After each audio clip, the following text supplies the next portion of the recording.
नमस्कार, प्रणाम। मैं अंशु कुमार आप सभी का स्वागत करती हूँ हमारे आज के किसान चौपाल का, जो हम चंद्रपुर के नवर गांव में लगा रहे हैं। और इसमें हमारा मेन मकसद है धान फसल प्रबंधन व आधुनिक कृषि तकनीक पर हम चर्चा करेंगे। और ये कार्यक्रम हम महाराष्ट्र कृषि विभाग, सिंधीवाही कृषि विभाग, आरडिया foundation, Dhanuka agritech limited, new Holland tractor, CNH industrial, Hyundai motors India limited, Ketan Hyundai और Andrews steel India private limited के सहयोग से कर रहे हैं। तो मैं आप लोगों को बता दूं कि इन कार्यक्रम के माध्यम से हम कोशिश करते हैं कि हम नई तकनीक, आविष्कार, सरकारी योजनाएं और जितने भी हमारे नए प्रोडक्ट्स हैं उसके बारे में जानकारी दे सके। और ये हम देश भर में ग्रीन टीवी किसान चौपाल के नाम से ऑर्गेनाइज करते हैं। ये पूरा प्रोग्राम रिकॉर्ड होगा और इसको एडिट करके हम ग्रीन टीवी इंडिया यूट्यूब पे आप देख सकते हैं ये वीडियोस बाद में भी। तो सबसे पहले मैं स्वागत करना चाहूंगी हमारे जितने भी किसान भाई बहन आए हैं, आप सभी का बहुत बहुत स्वागत है हमारे आज के कार्यक्रम में। और अब मैं स्वागत करना चाहूंगी हमारे बीच जो एक्सपर्ट्स आए हैं उनका। तो सबसे पहले हमारे बीच हैं doctor Vinod Khadse sir, extension agronomist, college of agriculture, Nagpur, Maharashtra से। हमारे बीच हैं doctor GR Shambhu Kunwar sir, senior rice breeder, zonal agriculture research station, Sindewahi, Chandrapur से। सर आपका भी स्वागत है हमारे इस कार्यक्रम में। हमारे बीच हैं मिस कल्याणी औटी मैम, तालुका एग्रीकल्चर ऑफिसर, सिंधीवाही, चंद्रपुर, महाराष्ट्र से। मैम आपका भी स्वागत है इस कार्यक्रम में। मिस्टर धीरज कदम सर हैं, ASM धानुका एग्रीटेक लिमिटेड से। सर आपका भी स्वागत है इस कार्यक्रम में। तो हमारा आज का जो सब्जेक्ट है वो है धान फसल प्रबंधन और आधुनिक कृषि तकनीक पर हम चर्चा कर रहे हैं, जिसपे हमारे साथ बीच कई सारे एक्सपर्ट्स हैं जो अलग अलग विषयों पर चर्चा करेंगे, आपको जानकारी देंगे। और हमारे बीच सबसे पहले हैं doctor Vinod Khadse sir, extension agronomist, college of agriculture, Nagpur, Maharashtra से। सर आपको मृदा जांच का महत्व क्या है और साथ में न्यूट्रिएंट और फर्टिलाइजर मैनेजमेंट पैडी में, धान में क्यों जरूरी है, इसके बारे में जानकारी देने वाले हैं। Sir please.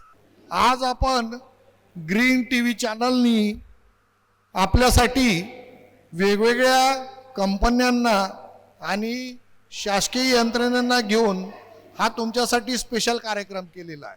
माझ्याकडे लक्ष द्या, थोडं मंडळी बसतात, त्यांच्याकडे लक्ष देण्यापेक्षा आपण आपल्या विषयाकडे लक्ष ठेवू। हा सिंधीवाईच्या पट्ट्यामध्ये किंवा या पट्ट्यामध्ये जो तांदूळ होतो, येतो आवाज येतो? सिंधीवाई परिसरात म्हणजे चंद्रपूर डिस्ट्रिक्टमध्ये सिंधीवाई स्पेशली आणि मूल या परिसरातला होणारा, त्याच्यात नवरगावही आहे, या परिसरातला होणारा तांदळाला विशेष माग मार्केटमध्ये आहे। याचं कारण सगळ्यांना माहीत आहे किंवा माहीत नाही। याचं कारण तुमच्या इथची जमीन, तुमच्या इथचं वातावरण आणि हे जे तांदूळ आम्ही धान तयार करतो हा फक्त पावसावर आधारित असलेला बहुतांश भाग आहे। याच्यामधली जी टेस्ट येते ती टेस्ट तुम्हाला ब्रह्मपुरी किंवा भंडाऱ्यात किंवा गोंदियात मिळणार नाही, ती पानखी होत जाते, पानसट होत जाते। मार्केटमध्ये जर गेलो तर इकडच्या धानाला चांगली किंमत मिळते, विशेष करून लोक मागवून घेतात। मी इथे मागील 15 वर्षा अगोदर इथेच सिंधीवाईच्या आमच्या प्रादेशिक कृषी संशोधन केंद्रावर काम करतो, 10 वर्ष होतो।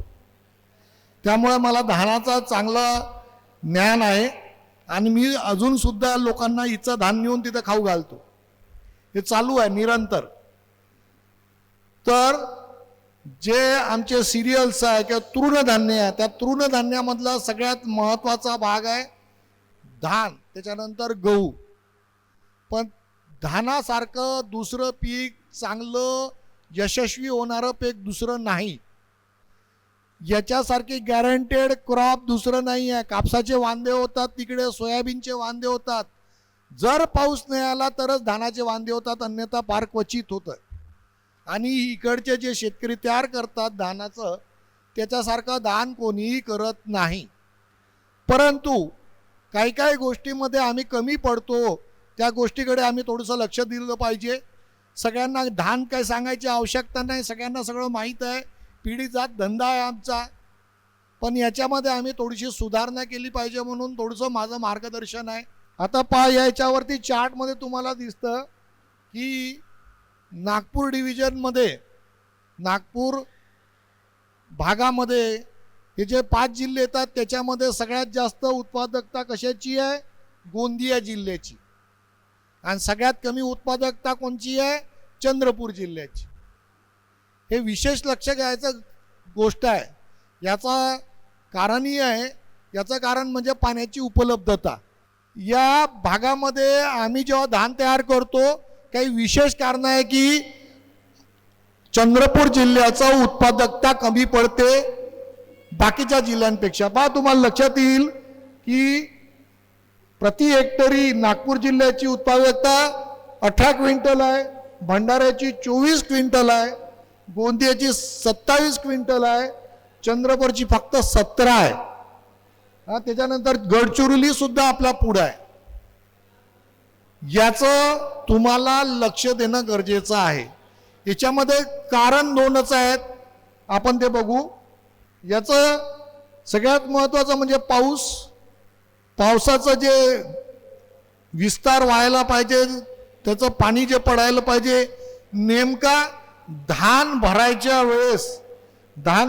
वेळेस म्हणजे याच्यावरती दिसत नाही तो पॉइंटर, सप्टेंबर ऑक्टोबरमध्ये पावसाची कमी राहते आणि तेव्हा आमच्या ओलिताची कमी पडते. तेव्हा जर दाणा भरताना किंवा जेव्हा त्याचे अंकुर त्या दाण्यामध्ये कन्वर्ट होताना आणि दाणा भरताना जेव्हा पावसाची कमी पडते पाण्याची, त्याच्यामुळे उत्पादकता कमी येते. पण गोंदियामध्ये पाण्याची कालवे आणि पाण्याची उपलब्धता भरपूर असल्यामुळे तिथे ही कमी येत नाही, म्हणून त्यांची उत्पादन. दुसरी गोष्ट, हे लवकर येणारे जे वाहन आहे, आम्ही रोवणं केव्हा करतो? आपण नेहमी सांगतो की जास्तीत जास्त 30 दिवसाचं आपलं रोप झालं की रोवणं व्हायला पाहिजे. आता इथं बघा, ते 1.5 महिन्याचं म्हणजे 40-45 दिवसाचं झालं तर जवळपास त्या उत्पादकते घटते. कोणत्याही परिस्थितीत 25 दिवसाच्या आत रोवणं व्हायला पाहिजे. 20 दिवसाचं पहा, त्याचं उत्पादन पहा. लवकर येणाऱ्या वाहनाचं हे किती आहे? हे हेक्टरी म्हणजे 2.5 एकरासाठी दिलेलं असते सरकारी याच्यात. 30 दिवसाचं, नंतर 40 दिवसाचं पहा, याच्यात घट येत जाते. मग म्हणजे कोणत्याही परिस्थितीत तुम्हाला 25 दिवस भरपूर झाले, 21 दिवस स्टँडर्ड आहे. पण आम्ही काही चिंता करत नाही. थोडंसं रोवण्याची वेळेस तुम्हाला ते ऑगस्टच्याही पुढे चाललं जाते, 15 ऑगस्टपर्यंत. ऑगस्टच्या अगोदर जर करता आली, पावसाचाही वांदा आहे, आता पाऊस लेट सुरू आहे, तर 15 ऑगस्टच्या पुढे जाऊ नये. नाही तर मग काय होतंय की त्या रोपाचं वय जर वाढलं तर उत्पादकतेत घट येते. दुसरी गोष्ट, हे सगळ्यात महत्त्वाचं आहे, घट काय येते की एकतर तुम्ही उशिरा रोवणी केली तर 10 ते 15% घट येते. त्याच्यानंतर किडीमुळे 20 ते 25% घट येते. नंतर तुमचा तणामुळे, कचऱ्यामुळे 12 ते 15% घट येते. आणि जेव्हा दाणा भरतो, जर पाणी जर नसेल तर तुम्हाला जवळपास 30 ते 40% घट येते. आणि इथेच आमची बोंब आहे, म्हणजे दाणा भरताना पाणी बरोबर असलं पाहिजे, पाण्याची संरक्षित ओलिताची सोय केली पाहिजे. याच्यासाठी तुम्हाला या गोष्टी करावं लागेल. एक तर वाण चांगले वापरावी लागतात, खताचा योग्य वापर करावा लागेल, तो समतोल करावा लागेल. नुसतं युरिया दिल्यानं नाही जमणार, बाकीच्याही गोष्टीचा वापर तुम्हाला बरोबर करावा लागेल. आणि सगळ्यात महत्त्वाचं म्हणजे संरक्षित ओलिताचा वापर वाढवावा लागेल. याच्यासाठी तुमच्या शेतामध्ये एक तर शेततलाव करावा लागेल, शेततळं करावं लागेल. आता या व्हेरायटीच्या भरपूर साऱ्या विद्यापीठानं तयार केलेल्या व्हेरायटीज आहे. या महत्त्वाची तुमच्या उत्पादनात घट येण्याची कारणं बोलत होतो की नुसतं उशिरा जरी आपण रोवणी केली तर 10 ते 20% घट येते. आणि मगाशी तुम्हाला मी सांगितलं की 30 दिवसाचं रोपपेक्षा जास्त उशिरा म्हणजे रोवणी करू नये. 21व्या दिवशी जर करू शकले तर खूप स्टँडर्ड आहे, पण 21व्या दिवशी काही शक्य होत नाही शेतकऱ्याला. पण 30 दिवसाच्या वरच्या पर्याय वापरू नये, शक्यतो टाळावेत किंवा लवकर करावं. त्याच्यामध्ये दुसरा, दाणा भरताना जर संरक्षित ओलीत देता आलं, एक जरी ओलीत मिळालं, त्याला चांगलं पाणी दिलं गेलं तरी तुमची 30 ते 40% जी नुकसान होते, घट होते, ती टाळता येते. याच्यामध्ये सगळ्यात महत्त्वाचं म्हणजे तुमची रोपांची संख्या आणि खतांचा योग्य वापर, तसंच संरक्षित ओलिताची सोय म्हणजे शेततळं किंवा बाजूचा पाणवठा असणे गरजेचं आहे. धानासाठी तर नक्कीच गरजेचं आहे. आमच्याजवळ पुष्कळ व्हरायट्या आहे, त्याच्यातल्या काही महत्त्वाच्या व्हरायट्या सिंदेवाई. याच्यामध्ये सध्या आपल्या इथं मकरन, गणेश, खमंग, किसान पण पिढीकिवी तिलक ही फार सुंदर व्हरायटी आहे. आपल्या इथं लावतात का तिलक? कोणी लावते का? चांगली आहे, बढी आहे. तर भंडाऱ्यामध्ये आमचे डॉक्टर श्यामकुवर साहेब होते, तिथं तर जवळपास 500 एकरापर्यंत तिलक, पिढीकिवी तिलक ही व्हरायटी जास्त लावल्या जाते. कारण की ती खोडकिडा आणि गाद माशीला प्रतिकारक आहे सगळ्यात महत्त्वाचं, आणि तिला बाजारपेठही आहे आणि ती बारीक आहे. जे आपल्याला बारीक पाहिजे ना दाना, ती बारीक पण आहे आणि किती वादळ आलं तरी ती लोळतणारही नाही आहे, लोळत नाही खालती जमिनीवर. याच्यात सगळ्यात महत्त्वाचं म्हणजे आम्ही विद्यापीठ नेहमी सांगतं की तुम्ही खतं देता, पण खतांसोबत शेणखत किंवा कंपोस्ट खत ते दिलं पाहिजे. आपण किती देतो म्हणजे द्यायचं असलं, नुसतं जर तुम्हाला सेंद्रिय जर करायचं असलं तर किमान 10 टन, म्हणजे इमॅजिन करा तुम्ही 10 टन म्हणजे 25 ते 30 गाड्या, हे हेक्टरी म्हणजे कमीत कमी तुम्हाला एका एकराला जर द्यायची असेल तर 10 गाड्या तुमच्या शेणखत पडायला पाहिजे. तसंच जुन्या जमान्यामध्ये धेंच्यानं बोरू आम्ही चिखलणीच्या वेळेस गाळत असो, त्याचं प्रमाण कमी झालं, ते वाढवायला पाहिजे. म्हणजे तुमच्या जमिनीमध्ये कर्बाचं प्रमाण खूप कमी आहे, तर कर्बाचं प्रमाण तुम्ही जर वाढवलं तर बाकीचे तुम्ही जे खतं देता त्या खतांचा वापर किंवा त्याची उपलब्धता चांगली होते. तुमच्या शेताची जी जमीन आहे ती जमीन मऊ होते आणि तुम्हाला चांगला निचरासुद्धा मिळतो. तसंच बीज प्रक्रिया करताना मला नाही वाटत की कोणी त्या मिठाच्या पाण्यात बुडवून ते पाहतात. आपण सरळ असलं आणलं की आपण टाकून देतो, पण 3% मिठाच्या द्रावणात, ब्राईन सोल्युशन म्हणतो आपण त्याला, ते पाहायला पाहिजे. म्हणजे हलकं बियाणं काढून टाकायला पाहिजे. अजूनही कितीदा जरी सांगितलं पण शेतकरी करायला टाळतो, कारण की याच्यामध्ये तुमचे जे पोचट जे धान आहे, जे बियाणं आहे किंवा जे रोगयुक्त आहे, हलका आहे, ते निघून जातं. तर त्यामुळे बुरशीनाशकाची तुम्ही थायरामची बुरशीनाशकाची तुम्ही बीज प्रक्रिया केली पाहिजे आणि त्याच्यावरती जैविक म्हणजे ॲझोटोबॅक्टर किंवा ॲझोस्पिरिलम PSB 25 ग्राम प्रति किलो याप्रमाणे केली पाहिजे. आता हे सगळ्यांना 100दा सांगितलं आहे, पण वारंवार तेच सांगावं लागतं की हे बारीक गोष्टी आहे की ज्याच्यामुळे तुमच्या पिकावरती येणारे रोग हे कमी होऊ शकतात. ही रोपवाटिका करायसाठी आम्ही 100दा सांगतो की गादी वाफ्यावर करा. गादी वाफ्यावर करणं गरजेचं आहे आणि त्याच्यासाठी तुम्हाला एका चौरस मीटरला 3 किलो शेणखत, 10 ग्राम युरिया आणि 30 ग्राम सिंगल सुपर फॉस्फेट टाकलं पाहिजे. आणि तुमच्या पेरणीसाठी जर ते बारीक वाहन असेल तर 30 ते 35 ते 40 किलो 2.5 एकराला बियाणं लागतं. आणि त्या ओळीत टाकून आपण सगळं करतो पण फेकून देतो, ओळीत टाकत नाही.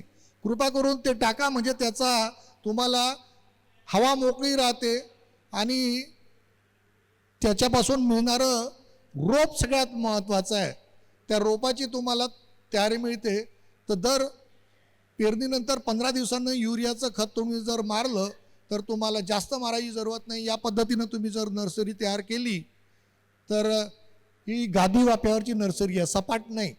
आता रोहू पद्धती सगळ्यांना माहिती आहे, जुन्या जमान्यात करायचे, भिजवायचे, भिजवून त्याच्यावरती जे राहायचं बियाणं ते आपण एका ह्याच्यात घट्ट बांधून ठेवायचं. भिजवल्यानंतर 24 तास भिजवायचं, भिजवल्यानंतर ते एका पोत्यात बांधून ठेवायचं आणि मग त्याचा परा तयार करायचा. ही पण एक चांगली पद्धत आहे, पण ही रब्बी आणि उन्हाळीसाठी करतात. इकडे उन्हाळी मी रोवणं पाहिलं, इकडचा उन्हाळी धान वाढतोय. आम्ही उन्हाळी धानाला तोडूचा हे व्यापक पद्धत आहे. हे फक्त याच्यात मातीचा काही संबंध येत नाही, मातीचा संबंध येत नाही रोप तयार करताना. आता ज्या नवीन मशीन येऊन राहिल्या त्या मशीनने आम्ही रोवणं करतो, ह्या व्यापक मेथडने करायला पाहिजे. म्हणजे जर आमच्या जो पाऊस पडून राहिला रोप तयार नाही रोवणं तयार करायसाठी, तर तुम्हाला 15 ते 16 14 दिवसात 15 दिवसात तुम्हाला रोप तयार करता येतं. आणि एका 15 चौरस मीटरमध्ये एवढीशा जागेमध्ये एका हेक्टरसाठी म्हणजे 2.5 एकरासाठी रोप तयार होऊ शकते. ही पद्धत तुम्ही आमच्या कृषी विज्ञान केंद्राकडे जाऊन नसेल तर ती शिकून घेतली पाहिजे. कमी खर्चात आणि लवकर, म्हणजे रोहू पद्धतीचंच बियाणं भिजवून पण ते या प्लास्टिकच्या याच्यावरती जर केलं तर तुम्हाला 14 ते 15 दिवसामध्येच चांगलं परत तयार मिळते. म्हणजे ते जमिनीत टाकण्यापेक्षा या पद्धतीनं केलं पाहिजे. आता हे सपाट वाफ्यावर आपण सगळेजण करतो, ते सपाट वाफ्यावर हे असं हे कॉमन पद्धत आहे. पण जेव्हा उपटायला जातं ते उपटाताना त्रास होते जर पाणी नसलं तर. हे काय रेडीमेड आहे. आता हे आपण सगळेजण असंच करतो. श्री पद्धतीचा जो आहे याच्यामध्ये हेक्टरी फक्त 5 किलो, कारण की याच्या श्री पद्धती कोण लावतं का आपल्या इथं? श्री पद्धतीनं करणारे आहेत का शेतकरी?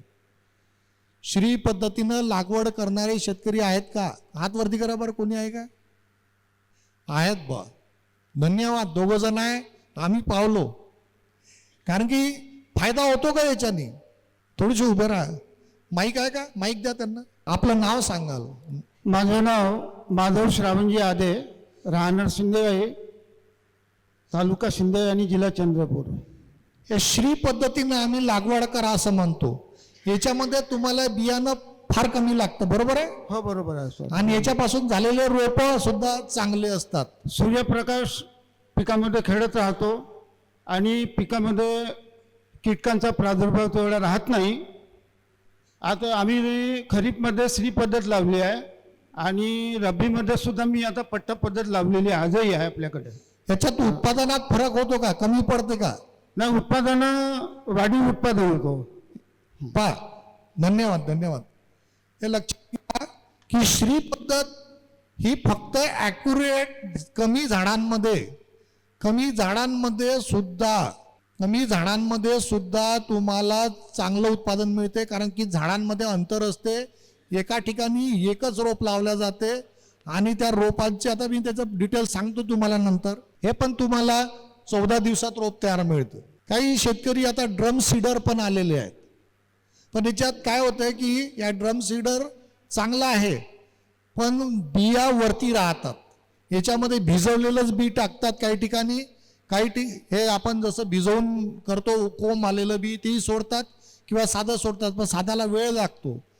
तर हे ड्रम सीडरचं सगळ्यात चांगलं आहे. पण याच्यात पाखराचा त्रास आहे कारण हे वरती राहते. पाणी कमी ठेवावं लागते, बिलकुल कमी पाणी ठेवावं लागते. आणि हे मॅनेजमेंट करणं थोडंसं कठीण आहे. पण कमी पाण्यामध्ये तुम्हाला जर करायचं असेल तर ड्रम सीडरनं एकदम लाईनमध्ये येते, लाईनमध्ये. ह्याच्यामध्ये काही मर्यादा आहे. म्हणजे तुमच्या त्या बांधीमध्ये पाणी जमिनीच्या लगत असलं पाहिजे 2 ते 3 सेंटीमीटर. आणि याच्यामध्ये फक्त प्रॉब्लेम हाच आहे की तुम्हाला तण जास्त येते कारण पाणी कमी राहते. नाही तर ही बढिया मेथड आहे. तुमचं जर चिखलनी लेवल असेल, चिखलनी जर बिलकुल लेवल केलेली असेल आणि पाणी कमीत कमी वापरायचं असेल तर ही पद्धत सुद्धा चांगली आहे. फक्त प्रॉब्लेम येते पक्षी. आम्ही नेहमी सांगतो आता जुलैमध्ये रोवणं करा, पण पाऊस पुढे सरकतो. वक्त है मेरे पास, तो हे पुढे सरकतं. पण याची जुलैच्या अखेरीस रोवणी व्हायला पाहिजे. पण कृपा करून पूर्ण ऑगस्ट जाईपर्यंत रोवणं करू नका. 15 ऑगस्टपर्यंत रोवणं करणं गरजेचं आहे. नुसत्या रोवण्याच्या वेळेवरती तुमचं उत्पादन किती होतं हे डिपेंड करतं. जेवढा उशीर होईल, मी तुम्हाला मगाशी टेबल दाखवला, तेवढं उत्पादनात घट येते. कृपा करून रोपाची वेळ 30 दिवसाचं रोप आणि 15 ऑगस्टच्या अगोदर आपलं रोवणं कोणत्याही परिस्थितीत झाला पाहिजे. शक्यतो पहिल्या आठवड्यात ऑगस्टच्या रोवणं झालंच पाहिजे, संपलंच पाहिजे. आता याच्यामध्ये वेगवेगळ्या पद्धतीनं अंतर आहे. आम्ही 20x15चं अंतर सांगतो. 20x15 म्हणजे ओळीतलं 20 आणि झाडातलं 15. हे अंतर अत्यंत महत्त्वाचं आहे. एक तर झाडाच्या सूर्यप्रकाश गेला पाहिजे. तुमचं या श्रीमध्ये किती घेता तुम्ही? श्रीमध्ये 20x15 घेता की किती अंतर असते? रोपामध्ये अंतर 20x15. हे एवढं स्टँडर्ड अंतर ठेवतच नाही शेतकरी, जवळजवळ लावते. जर 2 धानाच्या पर्यामध्ये 20x15चं अंतर असेल, 2 ओळीतलं अंतर 20 आणि झाडातलं अंतर पर्यातलं अंतर 15 सेंटीमीटर, तर तुमचे फुटवे चांगले येतात.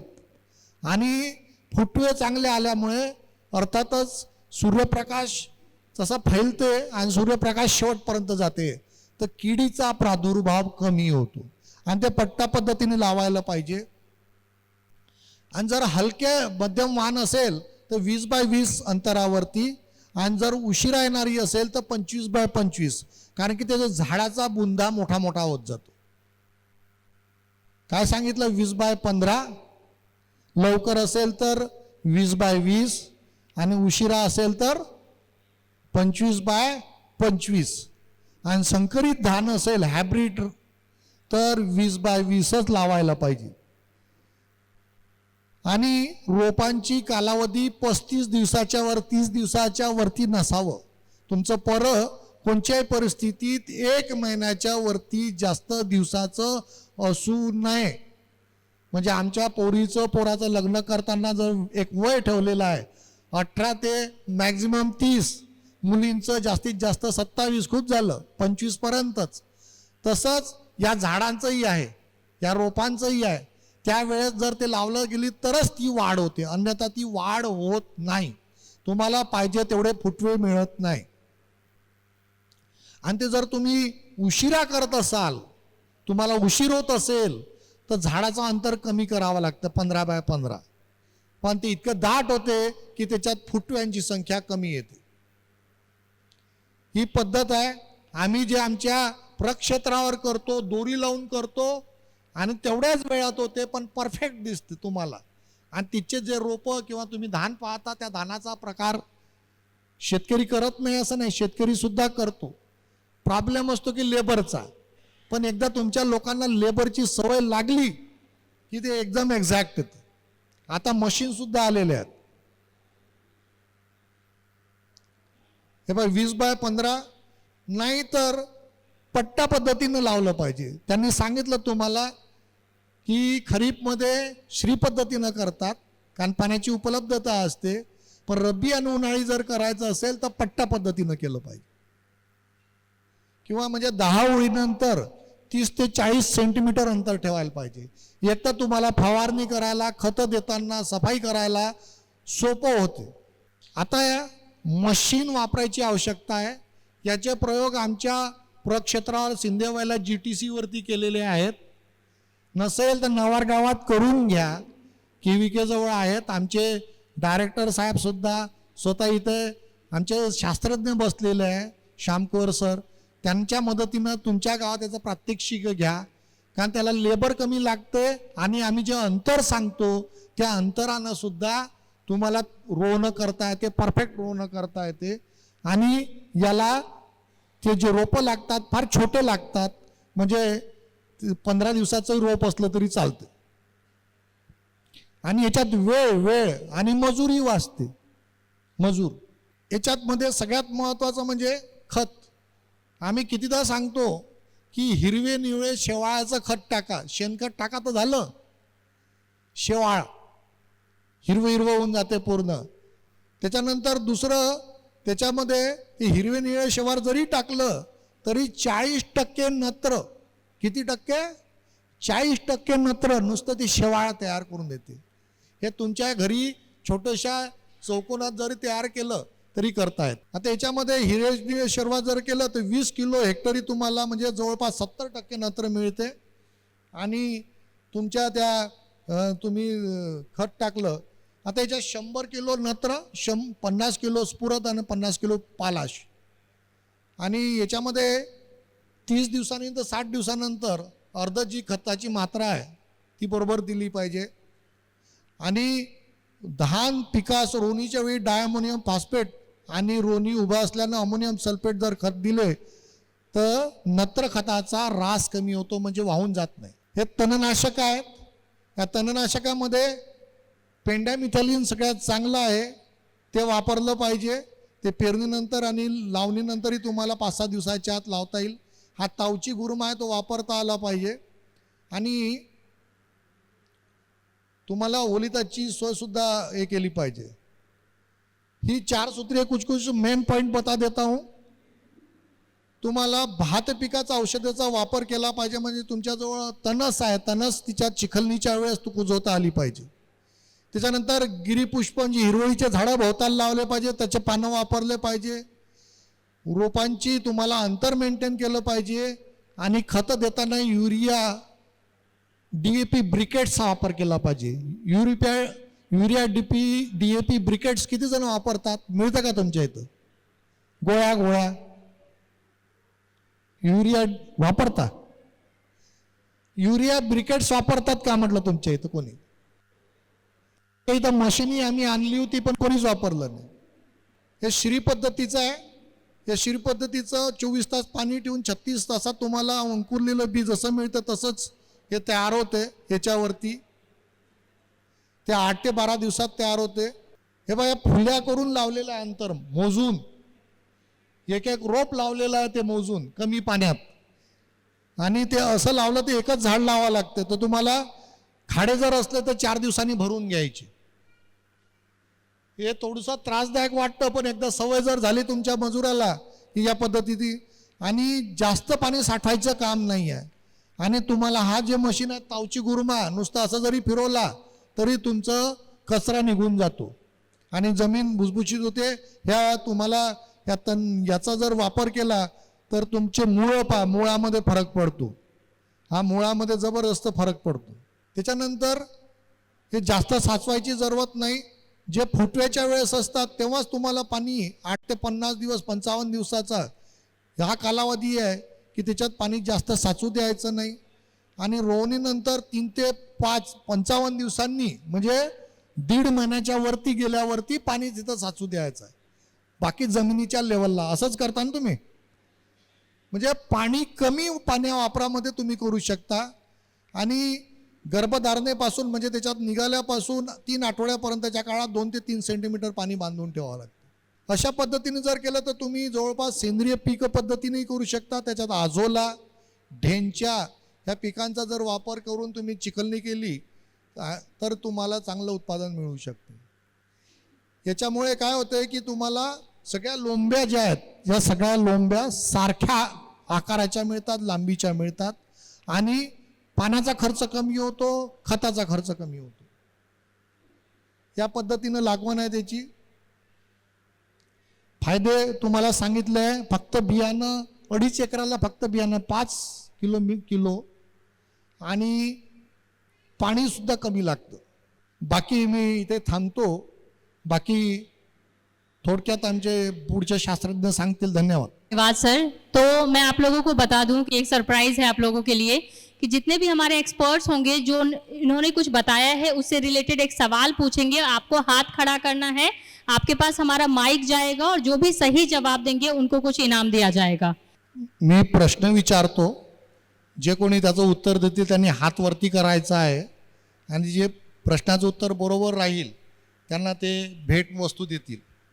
तर माझा प्रश्न असा आहे की श्री पद्धतीमध्ये 2 रोपांमध्ये किती अंतर असावं असतं? 20 बाय 15 बरोबर आहे. या समोर जवाब एक बार बोल दीजिए. वो 20 बाय 15 का है.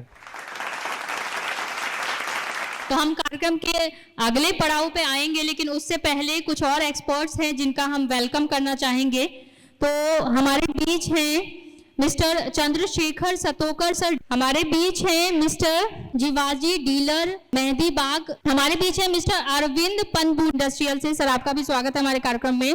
हमारे बीच हैं mister Ravindar Astekar sir, mister Praful Gawhare sir, SDAO नाग भीड़ से हैं सर, आपका स्वागत है हमारे कार्यक्रम में। Mister Keshav TM Dhanuka agritech limited से, आपका भी स्वागत है इस कार्यक्रम में। तो हम कार्यक्रम के अगले पड़ाव पे जाते हैं और हमारे बीच मिस्टर धीरज कदम सर हैं, ASM धानुका एग्रीटेक लिमिटेड से।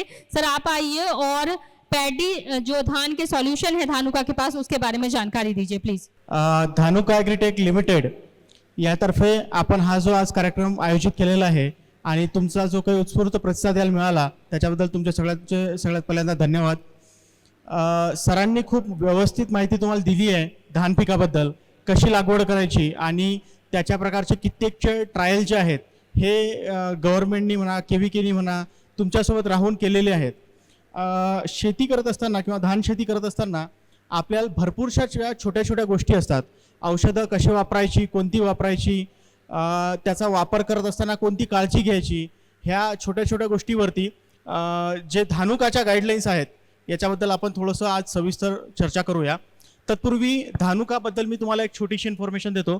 धानुका 1980 मध्ये स्थापन झालेली एक पेस्टिसाइड कंपनी आहे जी फक्त भारतात वर्कआउट करते। भारताबाहेर आपण जे आहे एक्सपोर्ट करत नाही, काही 1-2 मॉलिक्यूल जर आपले सोडले तर। याच्यामध्ये आपण स्वतः 8 कंपन्यांसोबत टायअप ठेवलेलं आहे आणि याच्या मार्फत आपण शेतकऱ्यांना ज्या ज्या गोष्टी आवश्यक आहेत, नवीन नवीन टेक्नॉलॉजी जी आपल्याला आवश्यक आहे, अशा सगळ्या प्रोडक्टचं जे आहे हे अदर कंपनींकडनं घेऊन मार्केटिंगमध्ये तुम्हाला देण्याचा प्रयत्न करतो, ज्याची उत्तम क्वालिटी जी आहे ती आपण तुम्हाला प्रोव्हाइड करतो। सोबतच धानुका सध्या या 2 गोष्टीवरती पण काम करत आहे। आता ह्या 2 गोष्टी काय आहेत तर ड्रोन टेक्नॉलॉजी तुम्ही सगळ्यांनी बघितली असेल, तुमच्या भागात कोणी ना कोणी ड्रोन उडताना तुम्हाला बघितले असतील किंवा याच्याबद्दल तुम्हाला माहिती असेल, राईट। सोबतच सध्याच्या कंडिशनला हे बाजूला जे तुम्हाला दिसतं आहे हे वेदर स्टेशन आहे। आता हे वेदर स्टेशन म्हणजे नेमकं काय आहे आणि याचा वापर काय केला जातो तर वेगवेगळ्या भागामधलं वातावरण जे आहे हे जर बदललं आणि जर आपण कॅश क्रॉप काही लावलेले असतील तर यावेळेस असं होऊन जातं की आपलं वातावरण बदलामुळे किंवा आपल्याला नंतर येणारे जे काही रोग आहेत, कीड आहे, याची प्रॉपर माहिती नसल्यामुळे भरपूरसं नुकसान जे आहे हे आपलं कॅश क्रॉपचं होत राहतं। तर हे वेदर स्टेशन असं आहे की याला 2 टाईपचे पॅनल्स आहेत। एक पाण्यामध्ये खाली जमिनीमध्ये किती लेवलचं वॉटर लेवल सध्या तुमची उपलब्धी आहे आणि दुसरं जे आहे हे तुमच्या पानावरती सध्याच्या कंडिशनला किती वेळ पाणी थांबलं होतं, पावसाचं पाणी थांबलं होतं किंवा वातावरण बदलल्यामुळे कुठल्या बुरशीचे स्पोअर्स जे आहेत हे किती काळपर्यंत थांबले आहेत आणि याच्यामुळे कोणती बुरशी येऊ शकते याचा जो एक अभ्यास आहे हा हे वेदर स्टेशन आपल्याला दरवेळेस देत राहतं। सध्या महाराष्ट्रामध्ये धानुकामार्फत जवळजवळ 350 वेदर स्टेशन्स जे आहेत हे लागलेले आहेत आणि याच्यामार्फत आपण शेतकऱ्यांना त्यांच्या स्वतःच्या पिकाबद्दलची जी माहिती आहे ही प्रिऑर देतो की सध्याच्या कंडिशनला कुठल्या प्रकारचे रोग तुमच्या याच्यावर येणार आहे, कीड येणार आहे, कुठले कीड वाढायसाठी कुठल्या टाईपचं वातावरण कंडिशन जी आहे ती व्यवस्थित आहे की नाही आहे याची सगळी माहिती जी आहे ही या वेदर स्टेशन मार्फत तुम्हाला मिळत राहते। इंडिया का सलाम हर किसान के नाम हे ब्रीदवाक्य धानुका मागच्या काही वर्षापासून राबवते आहे। याचा मुख्य कारभार हा आहे की शेतकऱ्यांपर्यंत आमचा हा एक सलाम जो आहे हा पोहोचायला हवा। बरं शेतकऱ्यांपर्यंत का तर जेव्हा शेती तुम्ही लोक करता त्याच वेळेस आपण बघितलं कोरोनाचा काळ असो किंवा जेव्हा तुम्ही शेती व्यवस्थित माध्यमातून करता त्यावेळेस आपण कोरोनाचा काळ असेल किंवा पानिपतचं युद्ध असेल किंवा कोणतंही महायुद्ध असेल त्यावेळेस बघितलं की जोपर्यंत शेतीतून अन्न तयार होणार नाही आणि ते सर्वसामान्य लोकांपर्यंत व्यवस्थित पोहोचणार नाही तोपर्यंत हा पूर्ण जगाचा कारभार जो आहे हा व्यवस्थित चालू शकत नाही। तर धानुकांनी याच्यामध्ये आणखीन एक स्टेप पुढे घेतली आहे ती म्हणजे नेक्स्ट जनरेशनला आम्ही शेतीसाठी तयार करतो कसं ते या व्हिडिओतून आपण बघूया। माझा छकुला, तुम्हाला माहीत आहे जेव्हा हा 9 महिन्याचा होता तेव्हा तो फक्त आपल्या आई आणि बाबालाच ओळखत होता।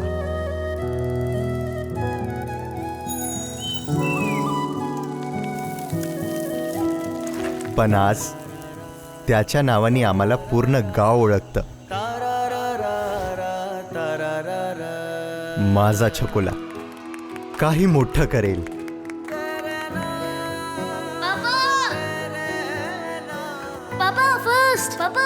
पण मला माहित आहे तो जो काही बनेल ते स्वप्न काही वेगळेच असेल, पण माझं स्वप्न फक्त माझा छकुला। माझे एक स्वप्न आहे की मी सर्वांचे स्वप्न पूर्ण करू शकेल. ते बनू शकेन जो आपल्या आधी सर्वांचा विचार करतो, जो आपल्या कठीण परिश्रमाने रोज आमचे पोट भरतो, मातीचे संगोपन करतो आणि संपूर्ण जगाला अन्न सुरक्षा प्रदान करतो. तो देशाचा अभिमान आहे, राष्ट्राची शान आहे आणि मलाही राष्ट्राची शान बनण्याची इच्छा आहे. होय, मला शेतकरी बनायचे आहे.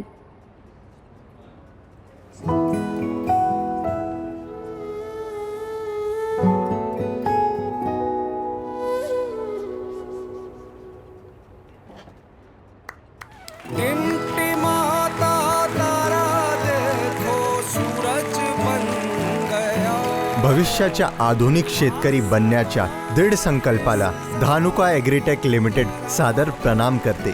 इंडिया का प्रणाम, हर किसान के नाम. आता हे इंडिया का प्रणाम हर किसान के नाम आणि मुलामार्फत नेमकं काय आहे, तर आतापर्यंत आपण आपली पारंपरिक शेती करतच आलो आहे.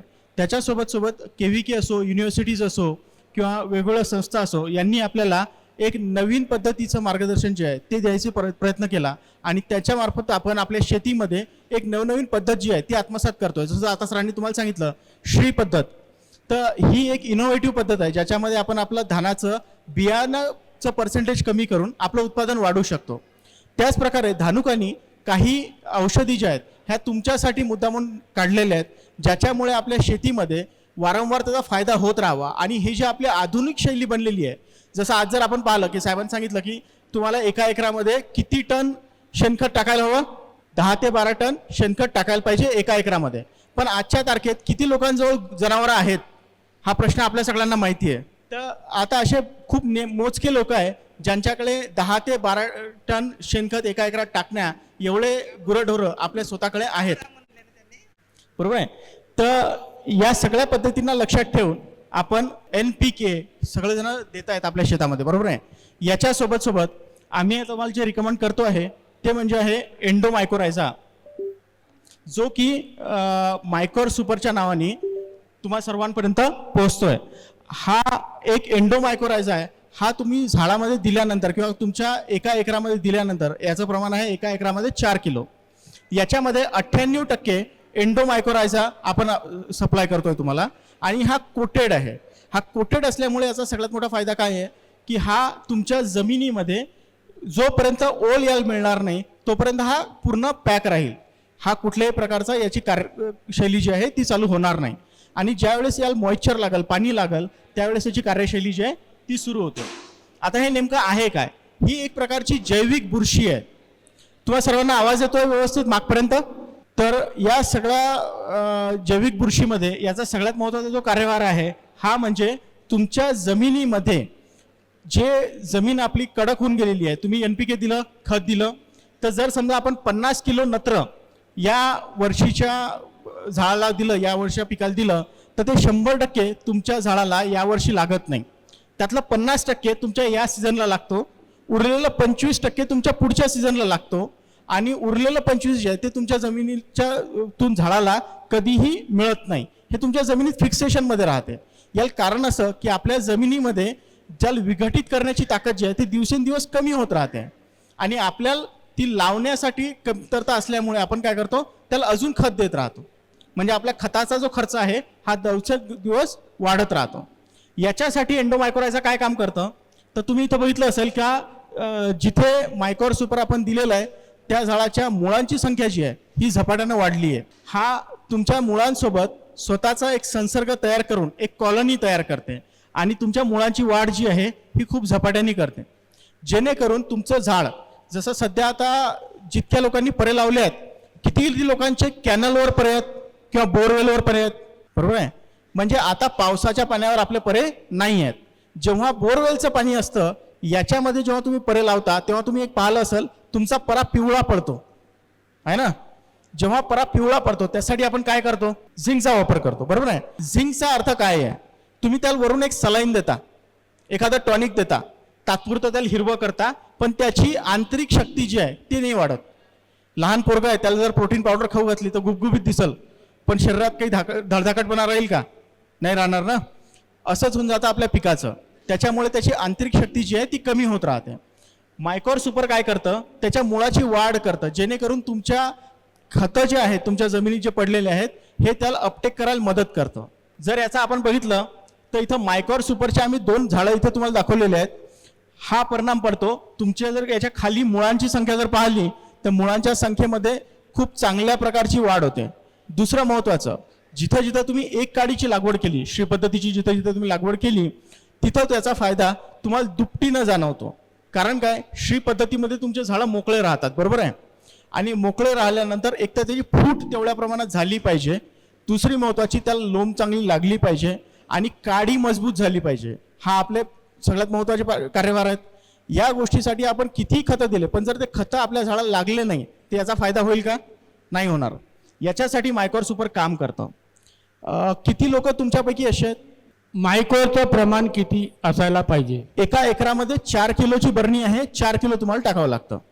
जर फळबाग असेल, कोणाला फळबागेत टाकायचं असेल तर तुम्ही त्याला एकरी 8 किलोचं प्रमाण वापरू शकता. मायकोर सुपर हे तुम्हाला नर्सरीमध्ये किंवा रोपामध्ये टाकायचं नाही आहे.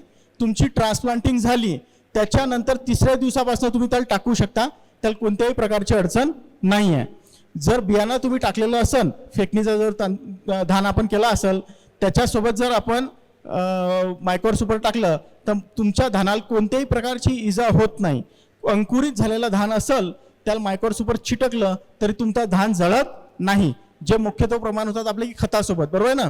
जर अंकुरित धानासोबत धान खत टाकलं गेलं तर धान आपला जळून जातो त्याच्या गरमीमुळे. तर मायकोर सुपरमुळे अशा कोणत्याही प्रकारचं नुकसान तुम्हाला होत नाही. तुमच्यापैकी काही लोकांनी नागपूरच्या कृषी प्रदर्शनीला पण भेट दिली असेल, बरोबर आहे.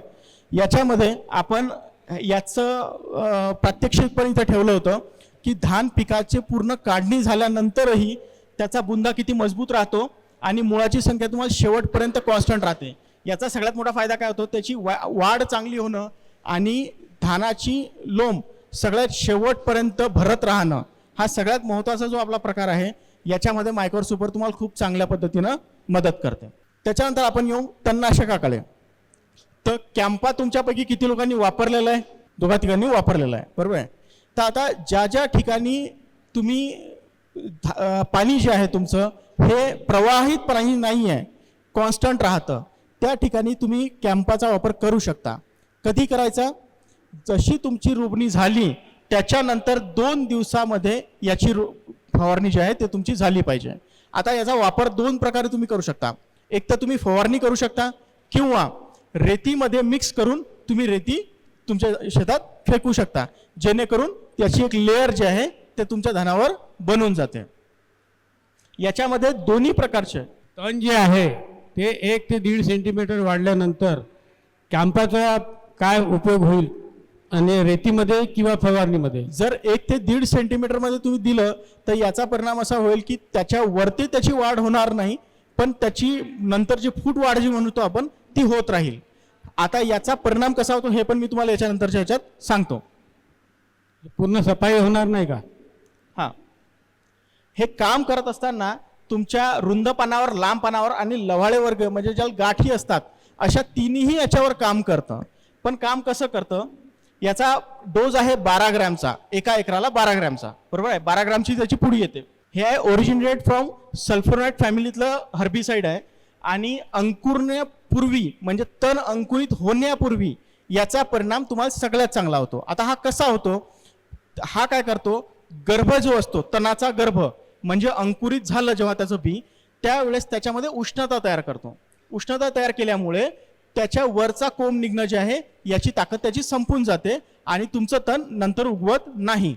जिथं तुम्ही विचारलं का 1 ते 2 सेंटीमीटरचं झालं तर त्याच्यावर काय परिणाम होतो, त्याच्यामध्ये हा तुम्हाला फोटो दिसतोय याच्यामधला, जेव्हा तुमचं तण अंकुरित झालं आणि त्याला कॅम्पा अवधी दिलेलं असलं किंवा त्याच्यानंतर तुम्ही कॅम्पा दिलं तर त्याच्या आतमध्ये जेव्हा तो अन्न ओढायची ताकद ठेवतो त्यावेळेस त्याचं अन्न तोडून टाकतो.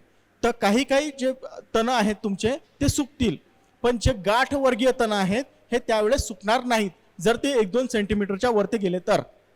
त्याच्या आधी जर असेल तर याचं कॅम्पा काय करतात, त्याच्या मुळातून जे त्याला अन्न तयार करणं शोधणं आहे किंवा ओढणं आहे वरती हे थांबून देतं आणि तिथंच्या तिथे तुमचं जे काही नवीन तण उगवायचं आहे ते पण तुम्हाला थांबून देतं. याचा ॲप्लिकेशनचा जो टायमिंग आहे हा तुमचा 2 ते 4 पानावरती जेव्हा तण असेल 2 पानावरती त्यावेळेसच फवारायचं, 4 पानाचं असताना फवारायचं नाही. तर जितक्या लवकरात लवकर तुम्ही कॅम्पाचा वापर केला तितकाच चांगला.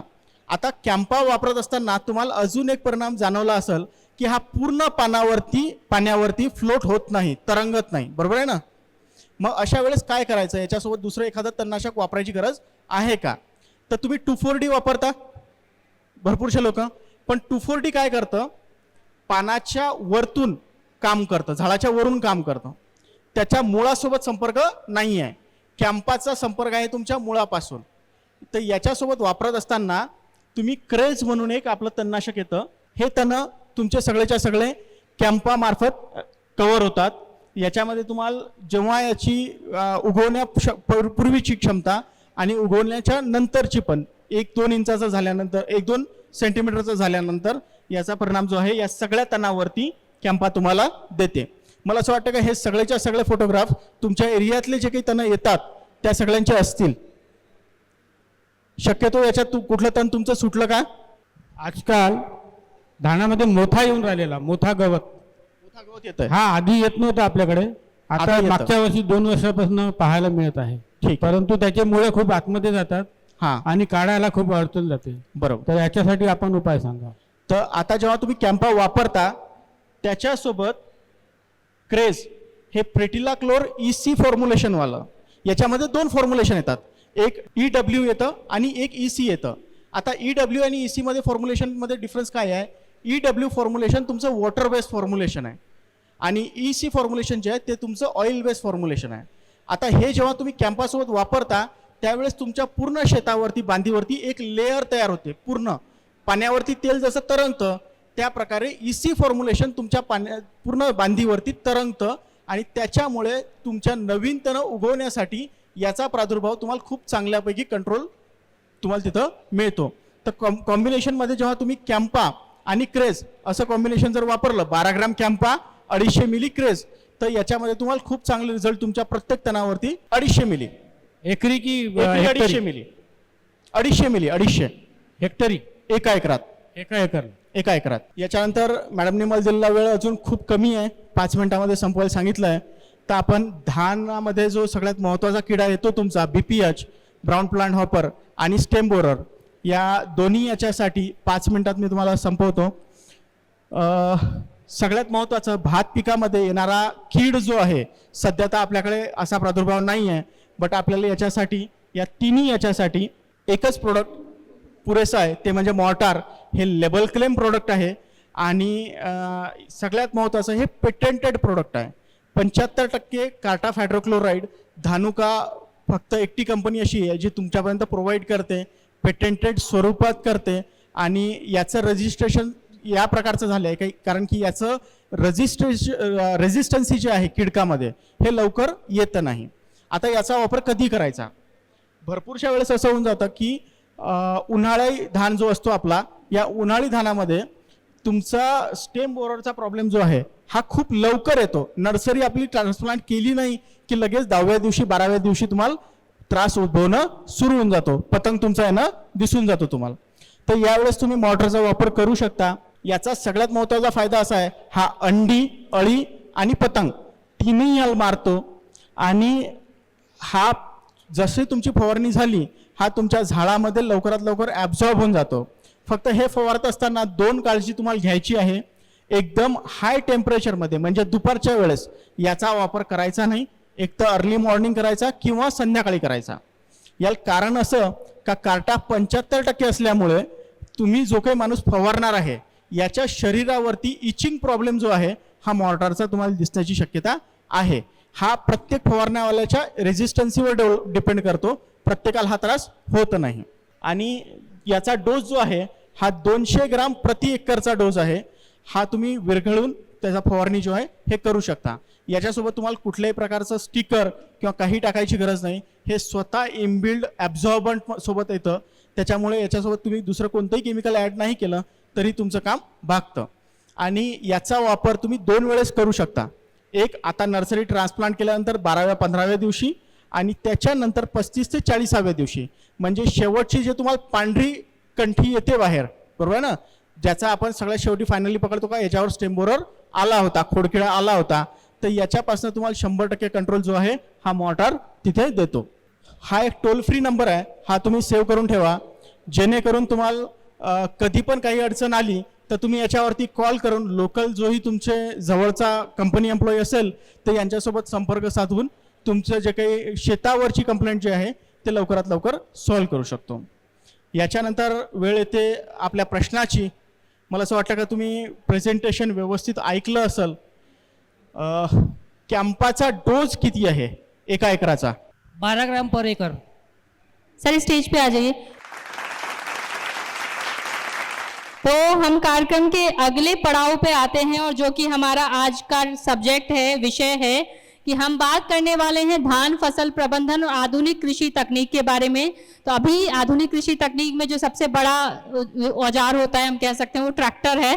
तो हमारे बीच हैं mister Arvind Panbude sir, area manager east Vidarbha से, न्यू हॉलैंड से. सर आप आइए और इस फील्ड के लिए न्यू हॉलैंड के पास क्या क्या सॉल्यूशन है इन किसानों के लिए, इसके बारे में हमारे दर्शकों को जानकारी दीजिए प्लीज. सर्वप्रथम सर्व ग्राहकांना म्हणजे तुम्ही जे या कार्यक्रमाला जो रिस्पॉन्स दिलेला आहे त्याबद्दल तुमचं सर्वांचं मनपूर्वक अभिनंदन. शेतीच्या कोणत्या कार्यामध्ये जे लँड प्रिपरेशन पासून तर पोस्ट हार्वेस्टिंग पर्यंत जे काही केलं जातं त्यामध्ये ट्रॅक्टर हा अविभाज्य घटक आहे. मी न्यू हॉलंड कंपनीच्या डिटेल इन्फॉर्मेशन बद्दल तुम्हाला शेअर करतो. न्यू हॉलंड ॲग्रिकल्चर इंडिया ही कंपनी ग्लोबल ऑर्गनायझेशन्स आहेत जी भारत देशामध्ये ट्रॅक्टरचा व्यवसाय करते. या कंपनीचं इंडियामध्ये या कंपनीचं शेअर करायचं म्हटलं तर 10 ब्रँड मर्ज आहेत या कंपनीमध्ये. जसं की तुम्ही बघितलं की केस कन्स्ट्रक्शन्स, न्यू हॉलंड कन्स्ट्रक्शन, केस कन्स्ट्रक्शन, स्टेअर, रेवन इंडस्ट्रीज जी इम्प्लिमेंटमध्ये सर्वात मोठी कंपनी आहे, फ्लेक्सिकॉल, मिलर, कॉंग स्लाइड, इरो कोमॅक, असं 10 ब्रँडचं हे मोठं ऑर्गनायझेशन्स तुमच्या या मार्केटमध्ये आपण ट्रॅक्टरचा व्यवसाय करतो. 170 मार्केटमध्ये म्हणजे 170 कंट्रीमध्ये ट्रॅक्टरचं डिस्ट्रीब्युशन होतं आणि या कंपनीमध्ये 40,000 हे फुल टाईम एम्प्लॉई कार्यरत आहेत. कंपनीचं फायनान्शियल जर बघितलं तर कंपनी जी आहे ती ॲग्रिकल्चर सेक्टरमध्ये 74% आपलं स्टेक घेऊन काम करतं. सोबत कन्स्ट्रक्शनच्या फॅकल्टीमध्ये ही 16% कंपनी आहेत आणि फायनान्शियल सर्व्हिसेसमध्ये ही कंपनी 10%चं स्टेक करतात. असं ती आपल्या बिझनेसच्या पोर्टफोलिओला डिवाइड करून मार्केटमध्ये काम करतात. भारतामध्ये CNH industrial India private limited म्हणजे न्यू हॉलंड ट्रॅक्टर जे ब्रँड आहेत, न्यू हॉलंड ट्रॅक्टरचं ब्रँड आहेत, या कंपनीचा भारतामध्ये व्यापार कसा आहे तर आपण जे लीगल म्हणजे जे व्यापारी दृष्टीने आपली जी कंपनी आहे ती आहेत CNH industrial India private limited, case construction, CNH capital, India technology centres. ह्या आमच्या 4 लीगली पद्धतीने आम्ही इथे एंटर बिझनेस करतो. याच्यामध्ये प्रामुख्याने new Holland tractors, combine harvester या 2 मशिनरीज आहेत. क्रॉप रेसिड्यू मॅनेजमेंटसाठी सुद्धा आमच्याकडे बेलर्स, रेक्स ह्या इम्प्लिमेंट्स अवेलेबल आहेत. Sugar cane harvesters, backhoe loader and compactors. भारतामध्ये 3400 एम्प्लॉई या कंपनीमध्ये काम करतात. 3 प्लांट आहेत. प्लांटचं उद्देशन सांगायचं म्हटलं तर पुणे आणि ग्रेटर नोएडा इथे ट्रॅक्टरचे प्लांट्स आहेत. ग्रेटर नोएडा गाझियाबादमध्ये ही कंपनी ट्रॅक्टरचं उत्पादन करते. पुण्यामध्ये आम्ही जे तुमचं कंबाईन हार्वेस्टर आहेत आणि क्रॉप रेसिड्यू मॅनेजमेंटचं आहेत ज्याच्यामध्ये तुम्हाला बेलर्स आणि रेक्स याचं प्रोडक्शन्स होतं. आणि जो 3रा प्लांट आहे तो इंदोर प्रीतमपूरमध्ये आहेत जिथे न्यू हॉलंड कंपनी आपलं कमर्शियल लाईनचं म्हणजे जे तुमचं कॉम्पॅक्टर आहेत, बॅको लोडर्स आहेत याचं प्रोडक्शन्स करतं. या कंपनीचे 4 R&D सेंटर आहेत आणि 3 मोठे प्लांट्स आहेत. भारत देशामध्ये भारतामधली जी हिस्ट्री आहे मी यासाठी शेअर करतो की न्यू हॉलंड कंपनीबद्दल तुम्हाला इतिहास सांगणं सुरू आहे. भारत देशामध्ये ही कंपनी 1969 मध्ये फोर्ड आणि एस्कॉर्ट्स या कंपनीने फोर्डचं पहिलं ट्रॅक्टर बनवलं होतं. आता फोर्ड ट्रॅक्टर म्हणजे काय, तर फोर्ड ट्रॅक्टर तेच आपण जे न्यू हॉलंड म्हणजे जुना फोर्ड. 1998 मध्ये 1969 मध्ये फोर्ड ट्रॅक्टरचं डेव्हलपमेंट केलं. 1971 मध्ये पहिला न्यू हॉलंड फोर्ड हा ट्रॅक्टर भारतामध्ये मॅन्युफॅक्चर करण्यात आला. त्यानंतर 1998 मध्ये 70 HP चा पहिला ट्रॅक्टर लॉन्च करण्यात आला 1998 मध्ये. त्याच काळामध्ये केस जो प्रीतमपूरला जो प्लांट होता ज्यात क्रेस कन्स्ट्रक्शनच्या मशिनरी बनतात त्या प्लांटची रचना करण्यात आली. 2001 मध्ये 3230 NX 42 HP चा ट्रॅक्टर जो आज पण 23 वर्षानंतर मार्केटमध्ये म्हणजे त्या ट्रॅक्टरचं मॉडेलचं नाव घेतलं जातं. ट्रॅक्टर जगतामध्ये 42 HP मध्ये 3230 NX या मॉडेलला लोक विचारतात असा तो मॉडेल. त्याची 2001 ला निर्मिती झाली. त्यानंतर 2008 मध्ये शेतकऱ्यांनी सांगितलं की ट्रॅक्टरच्या व्यतिरिक्त काय द्यायचं, तर इथून खरी सुरुवात होते. शेतकरी जे काही क्रॉप लावतं मॅनेजमेंट करतात शेतीमध्ये जे लावतात त्यानंतर शेतामध्ये अवशेष थांबतात ज्याला आपण रेसिड्यू म्हणतात, क्रॉप रेसिड्यू म्हणतात मॅनेजमेंट. त्यासाठी कंपनीने भारत देशामध्ये पहिल्यांदी स्मॉल स्क्वेअर बेलर आणलेत. त्याचे सुद्धा 2008 मध्ये पायनियर बनवलं त्याला. त्याच्यानंतर 2010 ला शुगर केन हार्वेस्टर्स म्हणजे ऊसाचं जे मॅनेजमेंट होतं ते 2010 पासून भारतामध्ये म्हणजे ऊसाची जी हार्वेस्टिंग करण्यासाठी dedicate machine sugar cane harvester ही भारतामध्ये 2010 मध्ये सुरुवातीला राबवली. त्या मशीनला बघून आपण विचार करत होतो की शुगर केन हार्वेस्टर कसं वापरण्यात येईल. ठीक आहे, पण आज शुगर केन हार्वेस्टरमध्ये आपल्या कंपनीचा 60% मार्केट शेअर आहे. असंच तुमच्या राईस प्लांट राईटच्या सेक्टरमध्ये जे काय क्रॉप रेसिड्यूज राहतं त्यासाठी तुम्हाला बेलर्स रेक्स हे येत्या भविष्यामध्ये कामात पडणार आहेत. 2017 मध्ये कंबाईन हार्वेस्टर लॉन्च केलं.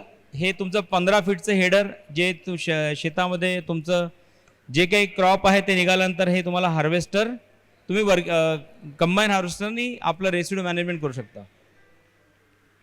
अशा पद्धतीनं 2022 पर्यंत म्हणजे 2023 पर्यंत 25 वर्षामध्ये 6,70,000ची जर्नी ही कंप्लीट करण्यात आली. थोडंसं ओव्हरऑल न्यू हॉलंडचं ओव्हरव्ह्यू सांगतो तर 20 HP पासून ग्लोबली ही कंपनी 20 हॉर्स पॉवर पासून ते 670 HP ट्रॅक्टर बनवते.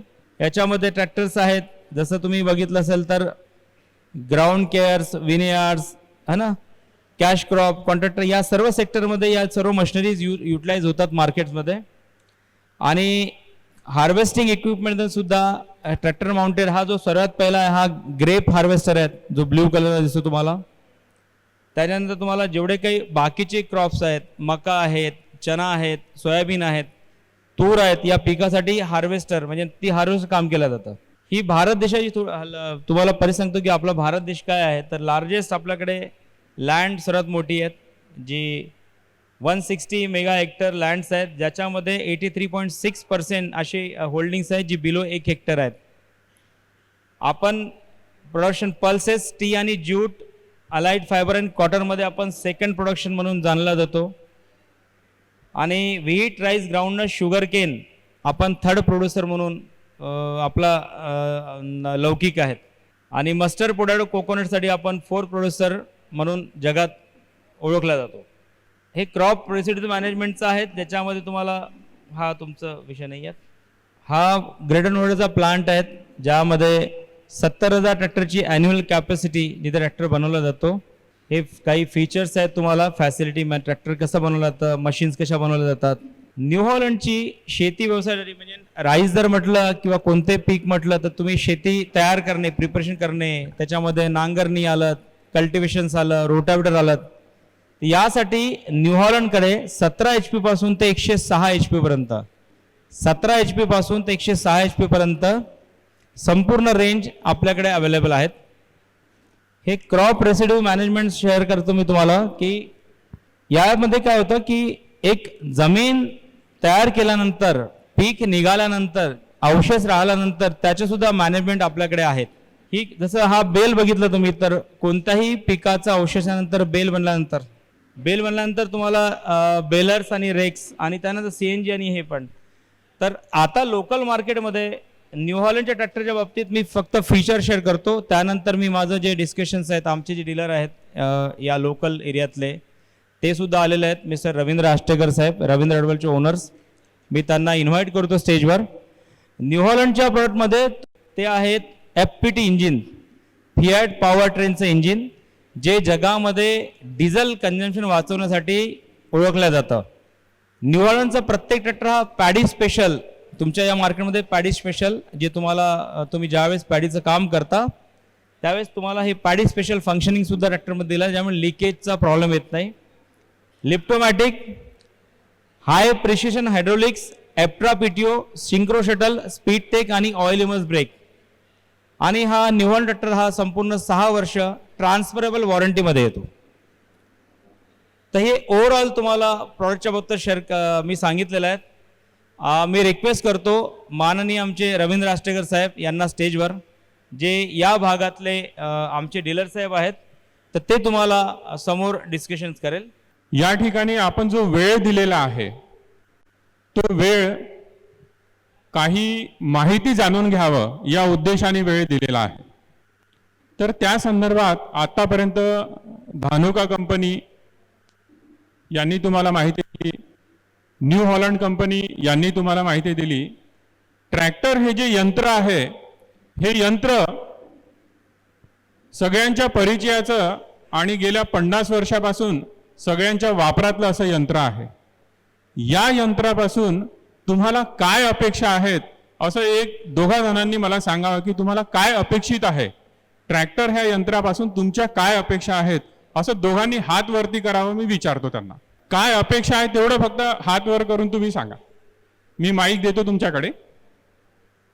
आपल्यापैकी कोणी, तुम्ही एवढं मोठं यंत्र विकत घेता, काही तर अपेक्षा असेल. आपल्यापैकी कोणी अपेक्षा सांगण्याला इच्छुक नाही आहे असं मला दिसत आहे या ठिकाणी. हरकत नाही. मित्र, हे इंधन खर्च करणारे यंत्र आहे. याच्यात इंधन भरावं लागते, त्याच्यानंतर तो चालतो. हे असं यंत्र आहे. मग जेव्हा इंधन खर्च करण्याचा जेव्हा विषय येतो, तर तेव्हा कमी इंधन घेणारा कोण आणि जास्त ताकद देणारा कोण ह्याचा विचार केला जातो, ज्याला आपण कार्यक्षमता असं म्हणतो. ही कार्यक्षमता तुम्ही बघितलेली आहे.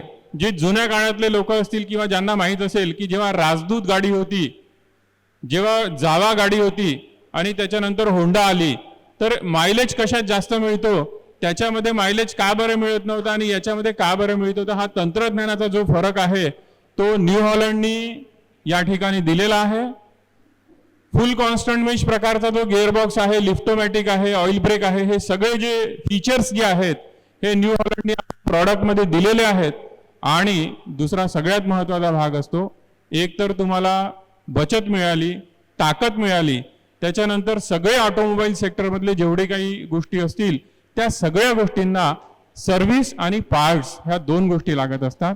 ह्या परिसरामध्ये रवींद्र ऑटोमोबाईल्स गेल्या 12 वर्षापासून काम करते आहे. पूर्ण टीम, सर्व्हिसची संपूर्ण टीम तंत्रज्ञानांच्या सोबत आणि सगळ्या पार्ट्सच्या सोबत आम्ही घेऊन चालत आहोत.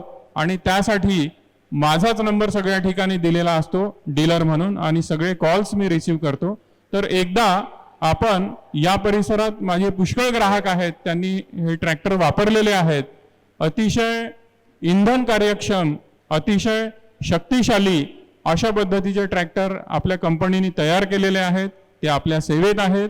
आणि त्यासाठी जी सोल्युशन जे आहे आणि जो सल्ला जो आहे की कुठल्या शेतीकरिता किती हॉर्स पॉवरचा ट्रॅक्टर वापरायचा, किती PTO HP असलेला ट्रॅक्टर घ्यायचा, ह्या सगळ्या सल्ला आमच्या शोरूमला दिला जातो. महत्त्वाचं म्हणजे आता PTOवर आधारित, PTO चलित यंत्र मोठ्या प्रमाणावर वापरल्या जात आहेत. आणि या सगळ्या यंत्रांची माहिती सुद्धा व्यवस्थित तंत्रशुद्ध माहिती आम्ही शेतकऱ्यांना देत असतो. मला इथे वेळ दिल्याबद्दल धन्यवाद. हॉलंड ही कंपनी किती क्षेत्रात काम करते, किती क्षेत्रामध्ये आम्ही काम करतो, सरांनी तुम्हाला याच्या आधी आम्ही ज्या वेगवेगळ्या क्षेत्रात काम करत होतो त्या क्षेत्रांची नावं सांगायची आहेत फक्त. नाम जीवनदास ऋषि भरडे. जवाब? ड्रोन टेक्नोलॉजी आणि वेदर स्टेशन. जी सर, आ जाइए. हमारे बीच है doctor GR Shyam Kunwar sir, senior rice breeder, zonal agriculture research station Sindewahi से। सर आप आइए और कुछ धान की कुछ किस्मों के बारे में जो है वो सर आपको जानकारी देने वाले हैं। Sir please. आज आपण इथं ग्रीन टीव्हीच्या माध्यमातून सिंधेवाई परिसरातील शेतकऱ्यांसाठी धान पीक लागवड, त्याचप्रमाणे भात शेतीमध्ये यांत्रिकीकरणाचा उपयोग, त्याच्यावर येणारे रोग, त्याच्यावर येणाऱ्या किडी, त्याचप्रमाणे त्याचं व्यवस्थापन कसं करायचं आणि एकंदरीत शेतकऱ्यांचा भात पिकावर होणारा अधिकचा खर्च आहे हा कसा कमी करता येईल, याच अनुषंगाने हा कार्यक्रम आयोजित केलेला आहे। मी डॉक्टर GR श्याम कुंवर, वरिष्ठ भात पैदासकार, कृषी संशोधन केंद्र शिंदे येथे कार्यरत आहे। तर आपण बघितलं असेल की विशेषतः भात पिकाची उत्पादकता आपल्या विदर्भामध्ये कमी आहे असं म्हणत असतो, परंतु भाताची उत्पादकता आपली विदर्भाची वाढलेली आहे। जगाचा विचार केला तर उत्पादकता जवळपास 31 क्विंटल प्रति हेक्टरी आहे। ही तांदळाची आहे, धानाची नाही, लक्षात घ्या, ती तांदळाची आहे। जर आपण इंडियाचा विचार केला, आपल्या देशाचा विचार केला, तर जवळपास 26 क्विंटल प्रति हेक्टरी तांदूळ आणि त्याचं रूपांतर आपण धानामध्ये केलं तर ते येईल 28 क्विंटल प्रति हेक्टरी, म्हणजे 2.5 एकरापासून। जेव्हा आपण महाराष्ट्राचा विचार करतो तर त्याच्यामध्ये खरीप आणि रबी आणि समर, तर याच्यामध्ये 23-24चे जे उत्पादन होतं आणि त्याची जी उत्पादकता आहे जवळपास 2267 किलो, म्हणजे 22 क्विंटलच्या आसपास तांदळाची। धानाचं रूपांतर केलं तर 33 क्विंटल प्रति हेक्टरी धान। त्याच्यानंतर जर आपण विशेषतः रबी आणि उन्हाळी हंगामाचा विचार केला तर हीच उत्पादकता आपली वाढलेली आहे। ही उत्पादकता तांदळाची जवळपास 26 क्विंटल आणि धानाचा विचार केला तर जवळपास 40 क्विंटलच्या आसपास आहे। आणि एकंदरीत महाराष्ट्राच्या तुलनेमध्ये आपल्या विदर्भाचा विचार केला तर उन्हाळीचं क्षेत्र हे आपल्या विदर्भामध्ये 97% आहे। खरीपचा विचार केला तर महाराष्ट्राच्या तुलनेत आपला विदर्भाचा एरिया जवळपास 55% क्षेत्र आहे। म्हणजे विदर्भामधील भात सगळ्यात महत्त्वाचा आहे आणि ही उत्पादकता वाढत आहे। विदर्भामध्ये जे वेगवेगळे जिल्हे आहेत त्याच्यामध्ये चंद्रपूर जिल्ह्याचा विचार केला तर चंद्रपूर जिल्ह्याची उत्पादकता ही कमी आहे, तांदळाची असो की धानाची असो, कारण त्याच्यामध्ये जवळपास 80 ते 85% धान हा बारीक जातीचा असतो, आखुडानी बारीक जातीचा, सुवासिक जातीचा, त्याच्यामध्ये भारी वाण असतील आणि म्हणून त्याचं उत्पादन कमी आहे। परंतु गोंदिया, भंडारा, गडचिरोली जिल्ह्याचा विचार केला तर त्या भागामध्ये विशेषतः जाड दाण्याच्या वाणांचा उपयोग आणि विशेषतः संकरित वाणाचा उपयोग हा मोठ्या प्रमाणामध्ये केला जातो आणि याचा एकंदरीत परिणाम म्हणजे उत्पादकतेमध्ये वाढ झालेली आहे। तर आपण बघू की भाताचे कोणते कोणते वाण आहेत। सिंधेवाई एक वाण आम्ही विकसित केलं होता 1986 मध्ये, आखूड आणि बारीक दाण्याचा आहे, खायसाठी सुद्धा आहे। हा वाण खरीप हंगाम तसेच उन्हाळी हंगामासाठी दोन्ही हंगामासाठी चालतो। उत्पादन क्षमता सुद्धा 40 ते 45 क्विंटल प्रति हेक्टरी आहे आणि याला रासायनिक खत कमी दिलं तरी चालते। याची लोंढी सुद्धा मोठी असते, दाण्याची संख्या सुद्धा जास्त आहे आणि हा कमी कालावधीचा आहे, जवळपास 110 ते 115 दिवसामध्ये परिपक्व होतो। दुसरा पिढीकडी साधना, लांब आणि बारीक दाण्याचा नुकताच आम्ही प्रसारित केलेला वाण आहे, ठेंगणा आहे। लांब आणि बारीक दाणा जवळपास तुम्हाला माहीत असेल की अगोदर आपल्या विदर्भामध्ये M2 10 प्रचलित वाण होता, त्याच वाणाला पर्याय वाण म्हणून पिढीकडी साधना आम्ही तयार केलेला आहे। हा वाण करपा रोगाला तसेच खोडकिडी आणि तुटूला साधारण प्रतिकार करण्याची क्षमता आहे। ठेंगणा आहे आणि दोन्ही हंगामासाठी चालतो, म्हणजे खरीप हंगाम तसेच उन्हाळी हंगाम या भागामध्ये शेतकऱ्यांनी याची लागवड केलेली सुद्धा आहे। दुसरं महत्त्वाचं म्हणजे त्याची उत्पादन क्षमता 50 ते 55 क्विंटल आहे सरासरी। खायसाठी सुद्धा चांगलं आहे, कारण त्याच्यामध्ये अमायलोजचं जे प्रमाण आहे, अमायलोजचं प्रमाण आहे 24.28%. जेव्हा कोणत्याही तांदळामध्ये अमायलोजचं प्रमाण 20 ते 25% मधोमध असते, तेव्हा त्या वाणाचा तांदूळ खाण्यासाठी उत्तम समजल्या जाते. तुम्हाला माहिती आहे की बासमतीचा अमायलोज कंटेंट हा 20 ते 25% आहे. PKVHMT best variety in India for eating and cooking quality, खाण्यासाठी.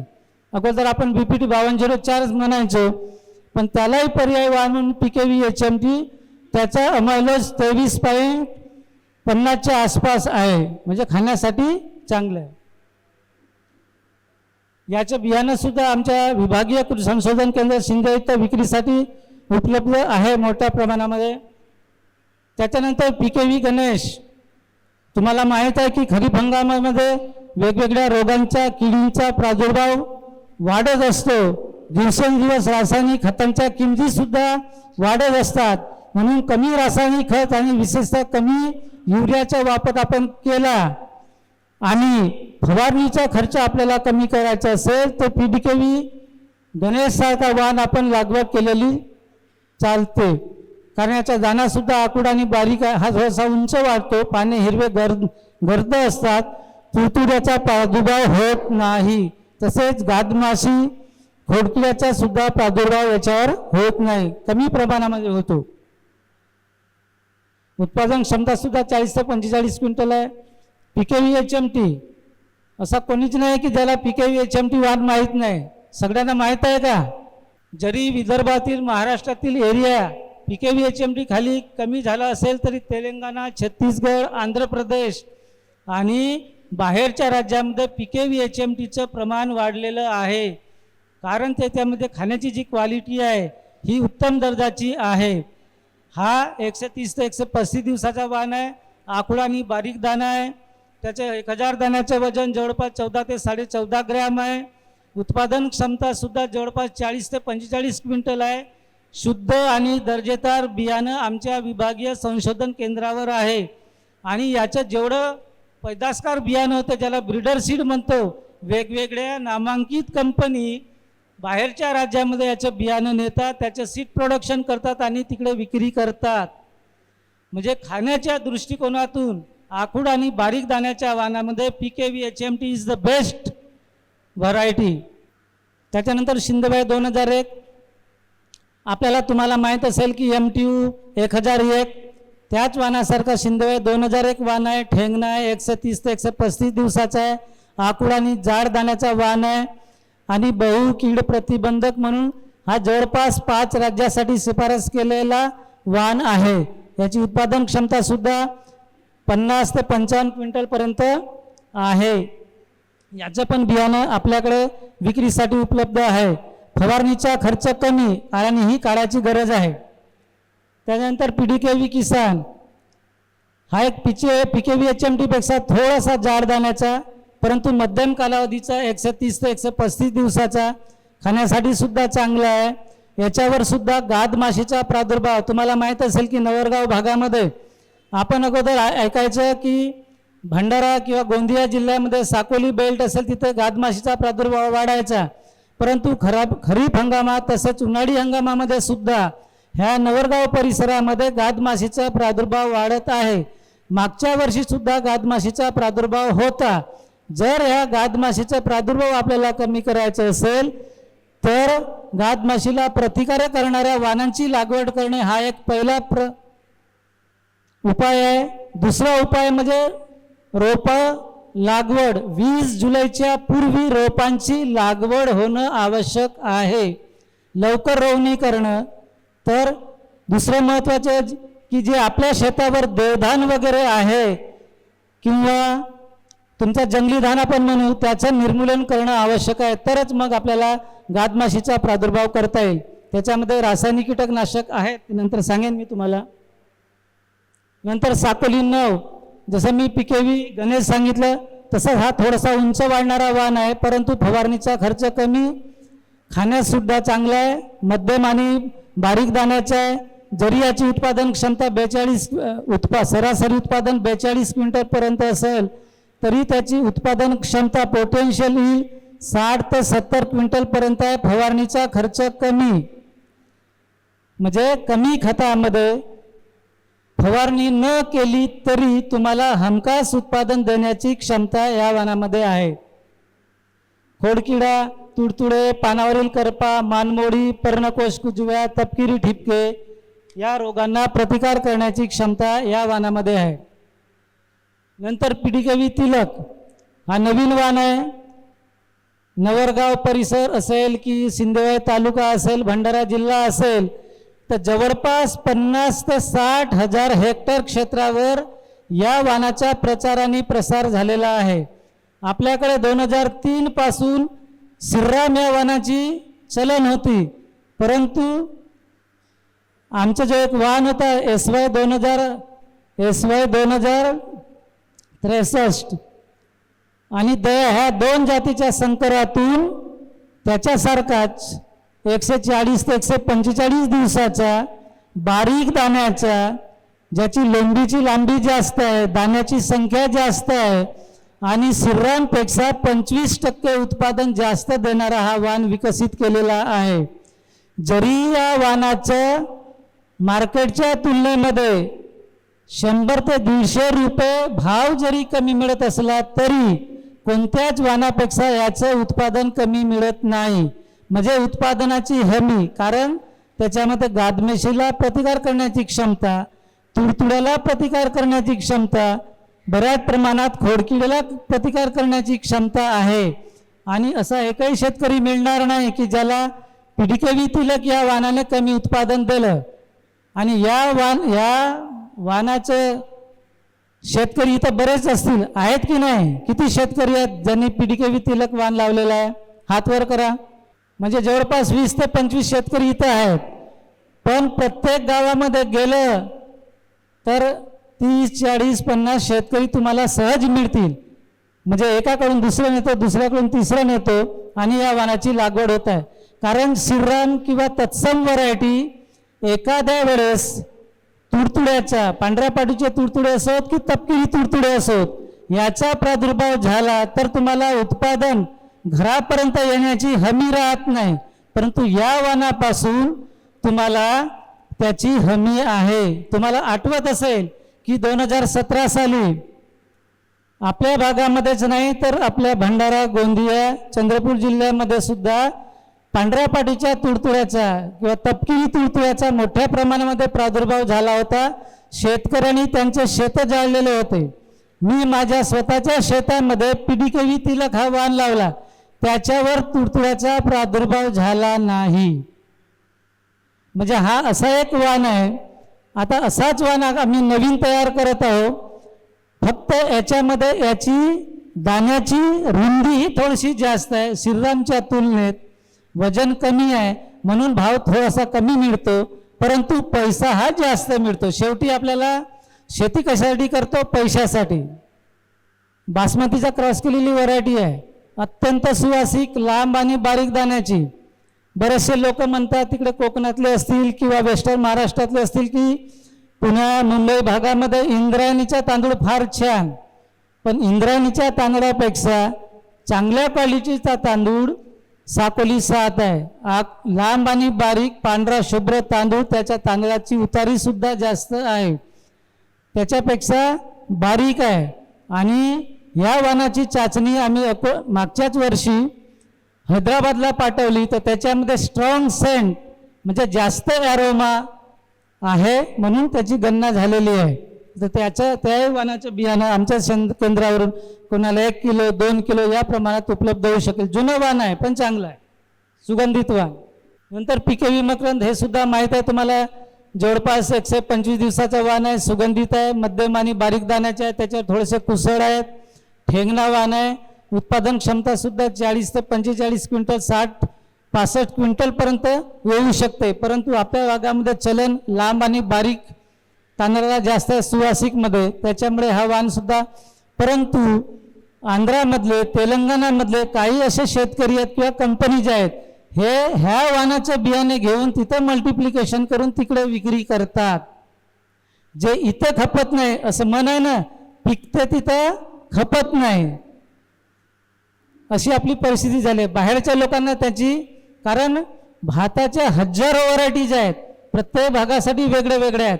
काही भागामध्ये कोणती व्हरायटी चालते, कोणत्या भागामध्ये चालत नाही. त्याच्यानंतर पिकेवी खमंग हा सुद्धा सुगंधित वाण आहे, आखूड बारीक दाण्याचा आहे. याच्यावर एक कुसळ एकदम बारीक असतात. पिकेवी HMD सारखाच आहे, पांढरा दाणा आहे. त्याच्यामध्ये उत्पादन क्षमता सुद्धा 40 ते 45 क्विंटल आहे. खाण्यासुद्धा चांगलं आहे. परंतु याच्यामध्ये ॲरोमा जो पाहिजे असतं, स्ट्रॉंग सेंट म्हणतो आपण, जास्त सुवासचं प्रमाण कमी आहे. उत्पादन क्षमतेमध्ये काही कमी नाही, उत्पादन भरपूर आहे याचं. त्याच्यानंतर तुम्हाला माहीत असेल की बायोफोर्टिफाईड राईस पोषण मूल्य असलेले तांदूळ विकसित करण्याचं सेंट्रल गव्हर्नमेंटचं धोरण आहे. 2013 पासून आमच्या अखिल भारतीय स्तरावर याचे प्रयोग सुरू आहेत. आणि त्याच्यामधूनच PDKV साकोली रेड राईस, मी साकोलीला असताना हा लाल तांदळाचा वाण विकसित केला आहे. तुम्हाला माहीत असेल की लाल तांदळामध्ये कर्नाटक, केरळमध्ये जाड तांदूळ खातात, ब्लॅक राईसमध्ये जाड तांदूळ खातात. परंतु हा जसं PKV HMT आहे, PKV HMT सारखाच आखूड आणि बारीक दाण्याचा ठेंगणा जवळपास 135 ते 140 दिवसाचा म्हणजे मध्यम कालावधीचा आणि उत्पादन क्षमता सुद्धा जास्त असणारा वाण आहे. म्हणजे 40 ते 45 क्विंटल अखिल भारतीय स्तरावर या वाणाचे उत्पादन 48 क्विंटल आलेलं आहे. म्हणजे 30 सेंटवर अखिल भारतीय स्तरावरील पातळीमध्ये. दुसरं महत्त्वाचं मध्ये याच्यामध्ये झिंकचं जे प्रमाण आहे 23.19 ppm आणि लोहाचं प्रमाण 15.97, म्हणजे कुपोषणाचं प्रमाण कमी करण्यासाठी किंवा त्याच्यामध्ये बाकीचे मायक्रोन्यूट्रिएंट्स आहेत, म्हणजे जे कुपोषणाचे आजार निर्माण होतात त्याच्यासाठी हे खाणं आवश्यक आहे. आपल्याकडे जिथं पिकतं तिथं खपत नाही असं म्हणतो, परंतु पुन्हा मुंबईचे शेतकरी, तिकडचे शेतकरी आमच्याकडे बियाणाची नोंदणी करतात, इकडून तिकडे बियाणं नेतात, ते तिकडे त्याचं तांदूळ करतात, त्याची विक्री करतात.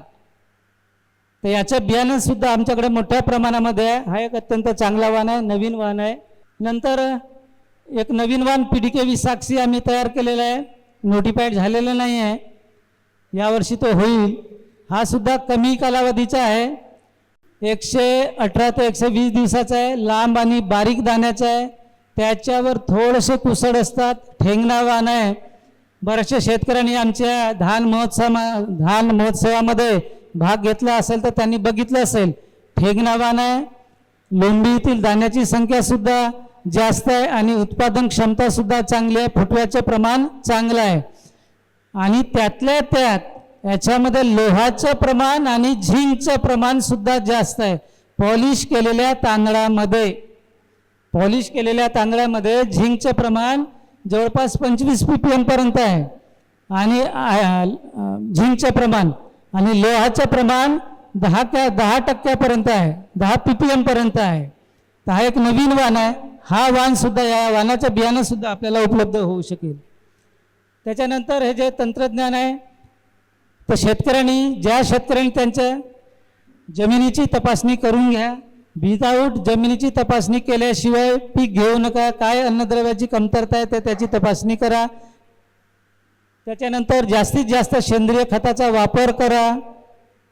त्याच्यानंतर वाणाची निवड, प्रत्येक शेतकऱ्यांनी एकच वाण लावू नका. आपली जमीन कशी आहे, हलकी, मध्यम, भारी, पाण्याची सोय कशी आहे, कोणतं वाण चांगलं येतो हे ठरवल्यानंतर वाणाची निवड करा. त्यानंतर बीज प्रक्रिया केल्याशिवाय बियाणाची पेरणी करू नका. जीवाणू संवर्धनाची बीज प्रक्रिया करा. त्याच्यानंतर हे जे ॲझोटोबॅक्टर, PSB, ट्रायकोडर्मा ह्या जैविक घटकांची निर्मिती आमच्या विभागीय कृषी संशोधन केंद्रावर होते. तुम्हाला नागपूरला जाण्याची आवश्यकता नाही, इथंच ते उपलब्ध आहे. मोठ्या प्रमाणात शेतकऱ्यांना ते उपलब्ध होऊ शकेल. भात रोपं म्हणजे गादी व्यापार रोपांची लागवड करा. बियाणाचे प्रमाण हे जवळपास सरळ वाण असेल तर त्यामध्ये 40 किलोपर्यंत, संकरित वाण असेल तर 15 ते 20 किलोपर्यंत ह्या वाणाची लागवड करायला पाहिजे. बियाणाची पेरणी ही पातळ करा. त्याच्यानंतर जे मी सांगितलं की सेंद्रिय खतं आहेत किंवा हिरवळीचे खतं आहेत, तुमच्या धेंचा असेल, बोरू असेल, ॲझोला असेल, जेवढे काही शेतातले जे पदार्थ असतील किंवा हिरवळीचे खतं असतील ते जाळू नका, शेतामध्ये टाका. काडी कचरा कुजवणाऱ्या जीवाणूचा वापर करा. जमीन सुपीक करा. जमिनीतील सेंद्रिय पदार्थाचं प्रमाण 0.6% वर 0.6% वर वाढेल तर तुम्ही जे काही नत्र, स्फुरद, पालास, रासायनिक खते द्याल ते पिकांना उपलब्ध होईल, अन्यथा उपलब्ध होणार नाही. जपानी पद्धतीने रोवणी करा. त्याच्यामध्ये जे आम्ही मॉडिफाईड पद्धत केली आहे, पट्टा पद्धतीचा अवलंब करा. हे पट्टा पद्धतीचा अवलंब करा. पेरू धानाची लागवड सुद्धा या भागामध्ये मोठ्या प्रमाणामध्ये होत आहे. मशीनचा सुद्धा वापर जास्त प्रमाणामध्ये होत आहे. त्याचे उत्पादन सुद्धा वाढत आहे आणि ही काळाची गरज आहे. मजुरावरील खर्च जास्त होत आहे. यांत्रिकीकरणाचा वापर करा. त्याच्यामध्ये उगवणपूर्व तणनाशक आहेत आणि उगवण पश्चात तणनाशक आहेत. याचा वापर जर आपण केला, बियाणावरील खर्च कमी केला तर आपला भात पिकावर उत्पादनाचा खर्च आपल्याला कमी करता येईल. हे एकात्मिक खत व्यवस्थापन आहे. हे जे सूक्ष्म अन्नद्रव्य आहे, सूक्ष्म अन्नद्रव्याचा वापर करा. हिरवळीचे खत, जैविक खत. भाताच्या तणीला जाळू नका. त्याच्यामध्ये सिलिका नसते, त्याच्यामध्ये पोटॅश असते. सर्वसाधारणपणे आपण पोटॅशला निग्लेक्ट करतो, पण म्युरेटा पोटॅश या खताचा वापर करा. जर खोडकिडीला आणि करपा रोगाचा प्रादुर्भाव कमी करायचा असेल तर धानाची तणी जाळू नका, ते जमिनीमध्ये गाळा. हे तण व्यवस्थापन झालेलं आहे. यंत्राद्वारे तुम्हाला माहीत असेल की आम्ही जवळपास 30 ते 40 हेक्टर क्षेत्रावर मशीनद्वारे आमच्या विभागीय कृषी संशोधन केंद्राच्या प्रक्षेत्रावर यंत्राद्वारे रोवणी करतो. ते तुम्हाला माहीत आहे. यंत्रसुद्धा उपलब्ध झालेले आहेत. त्याच्यामध्ये डवरणीचे यंत्रसुद्धा त्याचा आम्ही वापर करतो. कंबाईन हार्वेस्टरचा आम्ही वापर करतो. त्याच्यामध्ये जे रिपर असेल, रिपरचा वापर करतो. स्लॅशर आता जे सांगितलं आहे त्या स्लॅशरचा वापर करा. रबीची पेरणी फोकीव पद्धतीने न करता ओळीमध्ये पेरणी करा. म्हणजे यांत्रिकीकरणाचा वापर, तणनाशकाचा वापर जर आपण करू शकलो तर जो अतिरिक्त होणारा खर्च आहे तो आपल्याला कमी करता येईल. तरच आपण म्हणू की भातापासून प्रॉस्पेरिटी निर्माण करू शकतो. हे एकात्मिक कीड व्यवस्थापन घातमाशीचं व्यवस्थापन मी तुम्हाला सांगितलं आहे. वेगवेगळे कीटकनाशक सुद्धा आहे त्याच्यामध्ये आहेत. परंतु देवधानाचं निर्मूलन करा आणि 20 जुलैच्या अगोदर रोवणी कंप्लीट करा. हे खोडकिडीचं व्यवस्थापन. उन्हाळी हंगामामध्ये खोडकिडीचा प्रादुर्भाव जास्त प्रमाणामध्ये होतो. यावर्षी तसं दिसत नाही आहे, परंतु ते धानकवाल्यांनी त्यांनी जे सांगितलं आहे त्याचा वापर करू शकता. वेगवेगळे मालिक्युल्स आहेत त्याचा आपण वापर करू शकता. तुडतुड्याचं व्यवस्थापन, पट्टा पद्धतीचा वापर करा. जास्त दाट लागवड करू नका. पातळ रोवणी करा. जपानी पद्धतीने, पट्टा पद्धतीने, SRI पद्धतीने, श्री पद्धत जे म्हणतो 25 बाय 25 सेंटीमीटर किंवा 30 बाय 30 सेंटीमीटरवर वापर करा. आणि इथं जर तुम्ही बाहेर बघितलं असेल तर त्याच्यामध्ये पॉवर विडर सुद्धा आहे आणि तो पॉवर विडर चालवायचा असेल तर 30 बाय 30 सेंटीमीटर अंतरावर लागवड केली तर तो पॉवर विडर त्याच्यामध्ये चालू शकेल. अन्यथा 25 बाय 25, 20 बाय 20 सेंटीमीटर अंतरावर लागवड केली त्याच्यामध्ये चालणार नाही. हे तुडतुड्याचं व्यवस्थापन. त्याच्यामध्ये जैविक याच्यामध्ये मेटारायझम ॲनोसोप्ली याचा वापर करा. ते सुद्धा उपलब्ध आहे. जैविक कीटकनाशक. रोगामध्ये करपा रोग तुम्हाला माहीत आहे. बियाणाला बीज प्रक्रिया केली आणि तुमच्या जमिनीमध्ये जे काही बुरशी असेल त्याचं नायनाट करण्यासाठी बीज प्रक्रिया करा. वेगवेगळ्या बुरशीनाशकाचा वापर करा. नंतर कडा करपा हा एक महत्त्वाचा रोग आहे. आपल्या भागामध्ये सुद्धा येतो, परंतु याच्यामध्ये नत्र खताचा वापर करा. एका बांधीतून दुसऱ्या बांधीमध्ये पाणी जाण्याचं टाळा. आणि हा जर रोग असेल तर स्ट्रेप्टोसायक्लिन 0.5 किंवा 1 ग्रॅम 10 लिटर पाण्यामध्ये मिसळून जर फवारणी केली तर त्याची रोकथाम होऊ शकते. नंतर पर्णकोश करपा हा एक महत्त्वाचा रोग आहे. बुंद्यावरचा रोग आहे. शेतकऱ्यांना ओळखू येत नाही, कारण आपला शेतकरी धुऱ्यावरून फिरतो, बांधीमध्ये उतरत नाही. म्हणून बांधीमध्ये उतरा. बुंद्यावर काळसर ठिपके दिसत असतील तर त्याचं निरीक्षण करा. आणि वेगवेगळे त्याच्यामध्ये बुरशीनाशक आहे. व्हॅलिडामायसिन असेल किंवा प्रोपिकोनॅझोल असेल किंवा हेक्झाकोनॅझोल असेल याची फवारणी करा. धन्यवाद. आयोजकांनी मला बोलण्याची संधी दिली आहे त्याबद्दल मी त्यांचा आभारी आहे. तुमच्या मनात काही प्रश्न असतील तर विचारू शकता. अत्यंत सोपा प्रश्न आहे. जे मी काही भाताचे वाण वेगवेगळे दाखवलेले आहेत तर त्याच्यामध्ये अधिक उत्पादन देणारा आखूड आणि बारीक दाण्याचा जो आता जास्तीत जास्त शेतकरी लागवड करत आहे त्या वाणाचं नाव सांगा. काय उत्तर काय, कोणतं वाण आहे? पीकेवी तिलक. हाँ, या या या या आ जाइए, स्टेज पे आ जाइए. तो हम कार्यक्रम को आगे बढ़ाते हैं और आधुनिक कृषि कुछ तकनीकों के बारे में जानकारी देने के लिए हमारे बीच मिस्टर चंद्रशेखर सतोकर सर है, demo specialist Andrews steel private limited से. ये आपको जानकारी देने वाले हैं कुछ आधुनिक कृषि तकनीक के बारे में. इनको गौर से सुनिएगा. नमस्कार, मी चंद्रशेखर सातोकर, अँड्रिया स्टील कंपनीकडून. आपण आजकाल आधुनिक शेतीच्या बद्दल, आधुनिक शेती म्हणजे आता काय आहे की याच्यामध्ये पॉवर विडर आले आहे, ब्रश कटर आलेले आहे, चेनसॉ आलेले आहे, वॉटर पंप आलेले आहे, बरेच काही. सर्वात प्रथम तर आपण स्टीलच्या बद्दल जाणून घेऊया. स्टील म्हणजे काय की एक जर्मन कंपनी आहे. जर्मन कंपनीच्या सोबत सोबत ते आणखी फॉरेन 7 कंट्रीजमध्ये आपल्या प्लांट्स आहे. त्याच्यानंतर 160 कंट्रीमध्ये आपले डीलर अवेलेबल आहे. त्याच्यानंतर आपली कंपनी या 4 सर्कलमध्ये काम करतात. जसं फॉरेस्ट्री, प्लांटेशन आहे, गार्डन लँडस्केपिंग आहे, ॲग्रिकल्चर आहे, क्लिनिंग आहे. याच्यामध्ये आता जे फर्स्ट आहे फॉरेस्ट्री आणि प्लांटेशन, याच्यामध्ये लागणारे इक्विपमेंट म्हणजे जसं ब्लोअर्स आहे, चेनसॉ आहे, ब्रश कटर आहे, त्याच्यानंतर बॅटरी चेनसॉ पण येतं आपल्या इथे. त्याच्यानंतर स्प्रेअर आहे, स्प्रेअर म्हणजे मिस्ट ब्लोअर म्हणतो आपण त्याला. त्यानंतर अर्थ वगैरे आहे, पोर्टेबल स्प्रेअर आहे, वॉटर पंप आहे आणि एक पॉवर विडर आहे. आता या जनरेशनमध्ये आपण पॉवर विडरचा उपयोग जो करतो तो इंटरकल्टिवेशनमध्ये आपण खूप छान प्रकारे आपण करू शकतो. त्याच प्रकारे गार्डन टूल्समध्ये इथे छोटे बॅटरी बर्नर पण आहे, त्याच्यानंतर ब्लोअर्स पण आहे, अर्थ ऑगर पण आहे आणि बॅटरी ऑपरेटेड ट्री बर्नर पण आहे. हा पूर्ण जो सेट आहे हा एक ॲग्रिकल्चर सेट आहे. याच्यामध्ये power weeder, brush cutter, chainsaw, पुन्हा आपलं वॉटर पंप इत्यादी सर्व साहित्य आहे. क्लिनिंगमध्ये जसं हाऊसकीपिंगमध्ये जसं आपण सरकारी ऑफिसेसमध्ये पाहतो, मोठ्या शाळांमध्ये पाहतो की हाऊसकीपिंगमध्ये या मशीन्स क्लिनिंगसाठी वापरल्या जातात.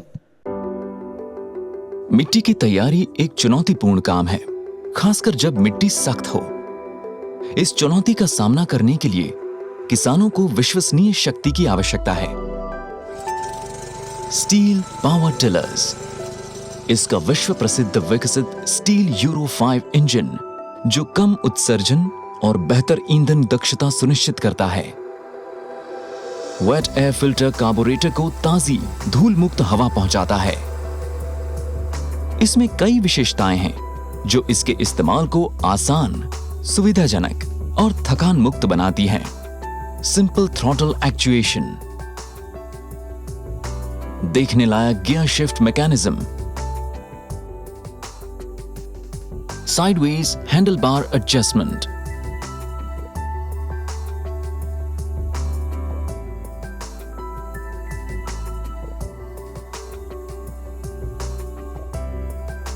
फ्रंट लिफ्टिंग हैंडल,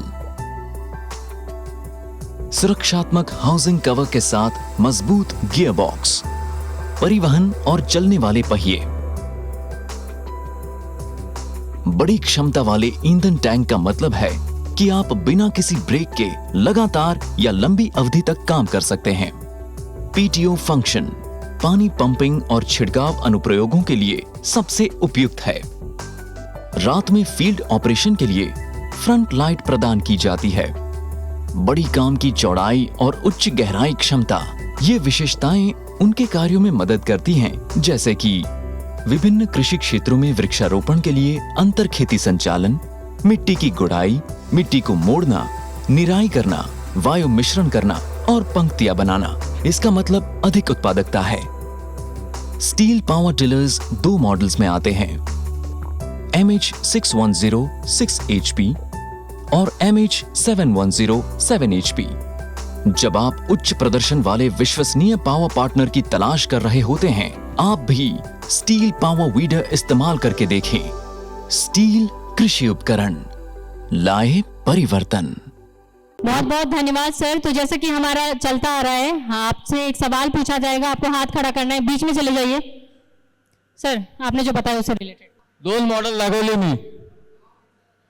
हा 2 मॉडेल लागवले, 2 मॉडेल पैकी एक 710 आहे, एक 610 आहे। या इंटर कल्टिवेशन मध्ये जे आहे ते 710 यूज होतं। स्टील एंड्रिस स्टील प्राइवेट लिमिटेड है। ज्यादा जानकारी के लिए आप स्टॉल पे जा सकते हैं। आप आ जाइए स्टेज पे, और आप बच्चे आप भी आ जाइए स्टेज पे। और आप लोगों से मैं मोबाइल निकाल सकते हैं, अगर टोल फ्री नंबर आप नोट करना चाहें। धानुका एग्रीटेक का टोल फ्री नंबर है 1800 102 10 22 1800 102 1022। न्यू हॉलैंड ट्रैक्टर का टोल फ्री नंबर है 1800 419 0124 1800 419 0124। एंड्रिस स्टील का कॉन्टैक्ट नंबर है 9028411222 9028411222। और ग्रीन टीवी का व्हाट्सएप नंबर है 9953218363। तो खेती बाड़ी पशुपालन से जुड़ी हुई कोई भी समस्या जो है वो आप हमसे हमारे व्हाट्सएप नंबर पे पूछ सकते हैं। हम हमारे नेक्स्ट स्पीकर को बुलाना चाहेंगे, जो आपको कम शब्दों में आपके लिए कौन कौन सी गाड़ियां उपयुक्त है जिस पर आप बैठ के यहाँ पे अपने गांव की सवारी कर सकते हैं, उसके बारे में जानकारी देने के लिए हमारे बीच मिस्टर विजय अय्यर सर हैं, sales head Ketan Hyundai Chandrapur. Sir please आ जाइए स्टेज पे। नमस्कार सगळ्यांना, इथं जमा झालेल्या माझ्या किसान बांधवांना आणि भगिनींनो सगळ्यांना माझं हार्दिक स्वागत। आणि इकडे वेळ दिल्याबद्दल केतन हुंडई चंद्रपूर नागपूर अमरावती यातर्फे तुमचं सगळ्यांचं स्वागत करतोय। आणि हार्डली 5 ते 10 मिनिटं तुमचा वेळ घेईन। या त्या वेळेमध्ये तुम्हाला काय काय गाड्या तुमच्यासाठी अवेलेबल आहेत जे तुम्ही घेऊ शकता, तर त्याबद्दल मी तुम्हाला थोडीशी इन्फॉर्मेशन देतो। तर हुंडई मोटर्स जे आहे हे ग्लोबल कंपनी आहे, तर त्याबद्दल थोडीशी माहिती आपण घेऊया। हुंडई मोटर जी आहे हे मॉडर्न गाड्या बनवती, प्रीमियम व्हेकल्स बनवती आहे, तर त्याबद्दल तुम्हाला थोडीशी माहिती देतोय। हुंडई मोटर्स जे ग्लोबल लेगसी जी आहे ते 57 वर्षापासून आपल्या कंट्रीमध्ये अवेलेबल आहे। भारतात 1998 पासून सुरू झाली होती, पण पूर्ण जगात 57 वर्षापासून ती कंपनी सुरू आहे। तर त्याचं हे थोडंसं तुम्हाला डिटेल्स आहेत।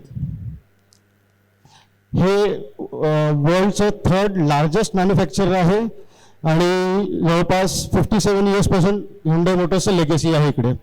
ऑलमोस्ट 200 कंट्रीजमध्ये हुंडई मोटर्सचं ऑपरेशन सुरू आहे आणि जवळपास 4 ते 5 कंट्रीजमध्ये आपलं प्लांट आहे आपलं। आता आपण इंडियाची स्टोरी आपण पाहूया हुंडई मोटर्सची। 1996 मध्ये हुंडईचं जे प्लांट आहे ते चेन्नई या शहरात सुरू केलेलं होतं। आणि जी पहिली गाडी जी होती हुंडई मोटर्स तर्फे तर 1998 मध्ये आमचे प्रवास सुरू झालेला आहे। 26 इयर्स इंडियामध्ये आमचं आहे, सध्या 26 वर्ष कंप्लीट झालेलं आहे भारतामध्ये। आणि कुठले प्रोडक्ट लाईनअप आहे आपल्याकडे ते पण तुम्हाला 1-2 मिनिटात क्लिअर करतोय। Almost more than 10 billion customers, happy customers in India Hyundai सगळ्यांसाठी आहे। भारतामध्ये मारुतीनंतर सगळ्यात मोठा मॅन्युफॅक्चरर जो आहे तो हुंडई मोटर्स आहे आणि एक्सपोर्ट करण्यामध्ये नंबर 1 आहे। जे गाडी भारतात बनते आणि दुसऱ्या कंट्रीजमध्ये जे जाते ते नंबर 1 एक्सपोर्टरमध्ये म्हणून आपलं जाणलं जाते। रुरल आउटलेट्स जे आहेत आपले ते 645 प्लस रुरल आउटलेट्स आहे आणि 99% रुरल आउटलेटमध्ये सेल्सचं पण ते सर्व्हिस आणि सेल्स हे दोन्ही सर्व्हिस अवेलेबल आहेत आपल्याकडे। सगळ्यात डायव्हर्सिफाईड पोर्टफोलिओ आहे, छोट्या गाडीपासून मोठ्या गाड्यापर्यंत सगळ्या व्हेरायटीचे प्रोडक्ट्स आहेत आपल्याकडे। तर हे प्रोडक्ट पोर्टफोलिओ थोडंसं पाहून घ्या, कुठल्या कुठल्या गाडी अवेलेबल आहेत आपल्याकडे। तर हॅचबॅकमध्ये जर आपण पाहायला गेलं तर grand Nios, all new i20, मग सिडानमध्ये ऑरा, वर्ना, SUVजमध्ये जर पाहायला गेलं तर आपल्याकडे एक्स्टर, व्हेन्यू, क्रेटा, टुसॉन आणि अल्केझार। आणि इलेक्ट्रिकमध्ये 2 गाडी अवेलेबल आहे। एक तर आता आयोनिक 5 तुम्हाला दिसत आहे, आता नवीन क्रेटा EV पण लॉन्च झालेली, तर क्रेटा इलेक्ट्रिक पण अवेलेबल आहे। तर हे थोडेसे आपले इंजिन्स आणि त्याच्या पॉवर स्पेसिफिकेशन्सचं डिटेल दिलेलं आहे. आपल्याकडे पेट्रोल इंजिन पण आहे, डिझेल इंजिन पण आहे, CNG पण आहे आणि इलेक्ट्रिक व्हेकल पण आहे. तर याचे स्पेसिफिकेशन्स इथे स्क्रीनवर तुम्हाला दिसत असतील. आता हे गिअरबॉक्सचं थोडंसं इन्फॉर्मेशन दिलेलं आहे. किती गिअरबॉक्स आहेत आपल्याकडे टोटल, तर 5 speed manual, 6 speed manual, smart auto, IVT, 6 speed AT, 8 speed आणि DCT. आता जी गाडी जी आहेत त्याचे आपले फक्त 5 जे USP आहे ते USP आपण पाहून घेऊया. जसे ग्रँड निऑस जी कार आहे त्याचे हे 5 एकदम फेमस आणि एकदम प्रॉमिनंट फीचर्स. जी ग्रिल दिसत आहे ते एकदम बोल्ड आणि स्टायलिश ग्रिल आहे. आणि होंडाईची स्पेशालिटी ही आहे की प्रत्येक कारमध्ये तुम्हाला 6 एअरबॅग्स मिळतील, जे स्टँडर्ड फीचर आहे. बेसिक व्हेरियंटपासून टॉप व्हेरियंट कुठलं पण आपण जर पाहायला गेलं तर you will get 6 airbags as a standard feature. हे पण एक्स्टरचे सेम फीचर्स, ते 5 जे super 5 features for Exter. Aura जी सिडान आहे त्याचे पण 5 super 5 features. i20.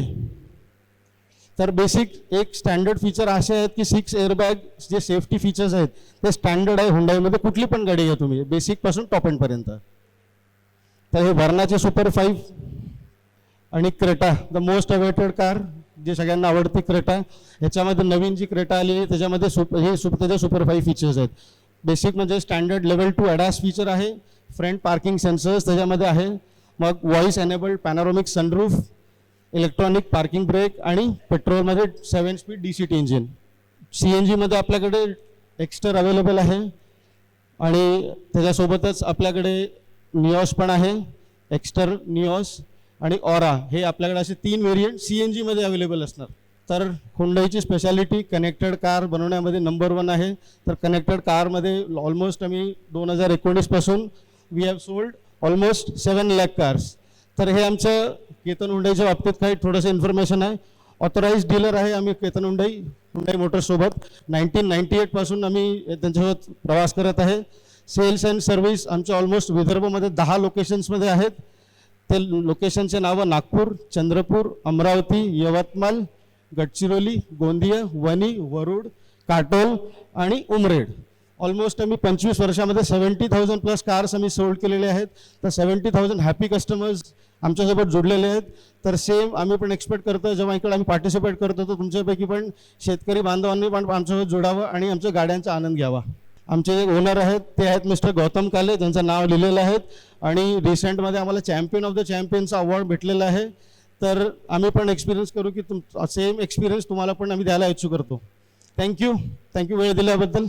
Hyundai Motors इंडियामध्ये कधी एस्टॅब्लिश झालं होतं, म्हणजे प्लांट इंडियामध्ये कधी आलं? 1996. Correct sir, correct, absolutely right. तो हम आते हैं अपने कार्यक्रम के आखिरी पड़ाव पे और योजनाएं बहुत महत्वपूर्ण होती है. अगर आप सभी योजनाओं का सही तरीके से इस्तेमाल करते हैं या फिर आपके पास जानकारी अच्छी होती है तो उसका इस्तेमाल करके आप कम लागत में ज़्यादा मुनाफा पा सकते हैं. तो महाराष्ट्र एग्रीकल्चर डिपार्टमेंट की कौन कौन सी महत्वपूर्ण योजनाएं हैं जो आप लोगों के लिए है, उसके बारे में ज़्यादातर जानकारी देने के लिए हमारे साथ हैं Shri Shankar Totawal sir, district superintendent agriculture officer Chandrapur Maharashtra से. सर प्लीज आप आइए और इस विषय पर जो है वो प्रकाश डालिए. सर्वांना नमस्कार. ग्रीन टीव्ही किसान चौपाल यांच्या मार्फत आज सिंदेवाई येथे हा जो कार्यक्रम आयोजित केलेला आहे या कार्यक्रमासाठी सर्व उपस्थित शेतकरी बांधव, विविध कंपन्यांचे प्रतिनिधी, कृषी विद्यापीठाचे शास्त्रज्ञ, सर्व शेतकरी बंधूंनो, हा एक वेगळा कार्यक्रम इथं ग्रीन टीव्ही किसान ई चौपाल मार्फत आयोजित केलेला आहे. या कार्यक्रमासाठी बरीचशी चर्चा यापूर्वी झालेली आहे. सर्व शेतकरी बांधव, आपण सिंदेवाई तालुक्यात जर विचार जर केला की आमचे भात शेतकरी आहेत. भात शेतीमध्ये आपण जर पाहिलं की दिवसेंदिवस खर्च आपला वाढत चालला आहे, निव्वळ उत्पन्न आपल्याकडं शेतकऱ्याकडे शिल्लक राहत नाही. ह्या सर्व समस्यावर जर आपण बघितलं की सगळ्यात मोठी समस्या जी आहे आपला निविष्ठावरचा खर्च वाढत चाललेला आहे. त्याचबरोबर आपणाला सगळ्यात जास्त खर्च कशावरती होतोय? मजुरावरती खर्च आपला वाढत चाललेला आहे. म्हणजे आपण पारंपरिक पीक पद्धती करत असताना आपणाला यांत्रिकरणाशिवाय पर्याय नाही. मान्य आहे का नाही? कारण प्रति एकरी आपण प्रत्येक पिकात जर बघितलं, इवन भात पिकात जर पाहिलं आपण, साधारणतः मी भाताची हात रोवणी एक पद्धत आहे आपली, पेरीव धान पद्धती एक आहे, त्याच्यानंतर आपण यांत्रिक पद्धतीनं. इथं सिंदेवाईच्या रिसर्च स्टेशनला भेट दिलेले शेतकरी किती आहेत बरं? सिंदेवाईच्या संशोधन केंद्राला कोणीच भेट दिली नाही. तिथं काही भाताविषयी संशोधन केलं जातं का नाही? काय बघितलं तुम्ही तिथं? इथं सर आहे तिथं आमचे, तिथं हेच सगळे आपले प्रात्यक्षिक आपण तिथं दाखवलं जातंय की या सगळ्या प्रात्यक्षिकाचा एकच उद्देश आहे की आपणाला हा जो निविष्ठा आणि मजुरीवरचा जो खर्च आहे ना, हाच कमी करणं अत्यंत महत्त्वाचं आहे. आता मगाशी आपणाला काही कंपन्याचे आपल्याला प्रॉडक्ट दाखवले जात होते, परंतु आपण अजून तिकडं कोणी वळत नाही. कारण कृषी विभागामार्फत कृषी यांत्रिकीकरणाची योजना आहे. त्या योजनेमध्ये आपल्याला भातामध्ये पूर्व मशागतीपासून तर काढणीपर्यंत जे काही अवजारं लागतील सर्व अवजारं आपल्याला अनुदानावरती उपलब्ध आहेत. ह्याच्यापैकी लाभ घेतलेले काही शेतकरी आहेत का? पॉवर विडर असेल, थ्रेशर असेल, कोणी घेतले का? मी योजनाच माहीत नाहीत असं वाटते. शेतीमध्ये, कारण तुम्हाला इथून पुढे जर शेतकऱ्यांना शेती करायची असेल तर यांत्रिकीकरणाशिवाय पर्याय नाही. आणि आपण DBT तत्वावरती कृषी विभागामार्फत योजना आहे. ह्या योजनेसाठी तुम्हाला प्रत्येक गावामध्ये जे CSC सेंटर आहे आपलं, तुम्ही CSC सेंटरला चांगल्या पद्धतीनं सगळे शेतकरी जॉईंड आहेत. पीक विमापासून तर बाकीच्या सगळ्या योजनांसाठी आपण CSC सेंटरकडे जातो. इवन आपला आधार कार्ड अपडेट करायला सुद्धा आपण त्या ठिकाणी जातो. कारण शासनाकडनं, महाराष्ट्र शासनाच्या कोणत्याही योजनेचा, इवन ट्रॅक्टरपासून तर कापणी यंत्रापर्यंत, हार्वेस्टरपर्यंत सगळ्या योजनेची एकाच ठिकाणी आपणाला नोंदणी करता येते. शेतकऱ्यांना स्वतःचं रजिस्ट्रेशन करायचं आहे आणि आपणाला जे काही योजना पाहिजे असेल, कृषी विभागाच्या जवळपास 135 योजना आहेत. ह्या 135 योजनापैकी कोणत्याही योजनेचा लाभ जर घ्यायचा असेल तर आपल्याला तिथं रजिस्ट्रेशन करावं लागतं. रजिस्ट्रेशन केल्यानंतर आपल्या शेतकऱ्यांची लॉटरी पद्धतीने निवड केली जाते. निवड केल्यानंतर आम्हाला शेतकरी बांधवांना स्वातंत्र्य आहे की तुम्हाला कोणत्याही कंपनीचा ट्रॅक्टर घ्यायचा असेल, कोणत्याही कंपनीचा हार्वेस्टर घ्यायचा असेल, कल्टिवेटर घ्यायचा असेल, रोटावेटर घ्यायचा असेल, कोणतंही घ्यायचं असेल, तुम्ही कोणत्याही कंपनीचं चॉईस करू शकता. चॉईस केल्यानंतर, निवड झाल्यानंतर मग तुम्हाला त्याचं कोटेशन द्यायचं आहे.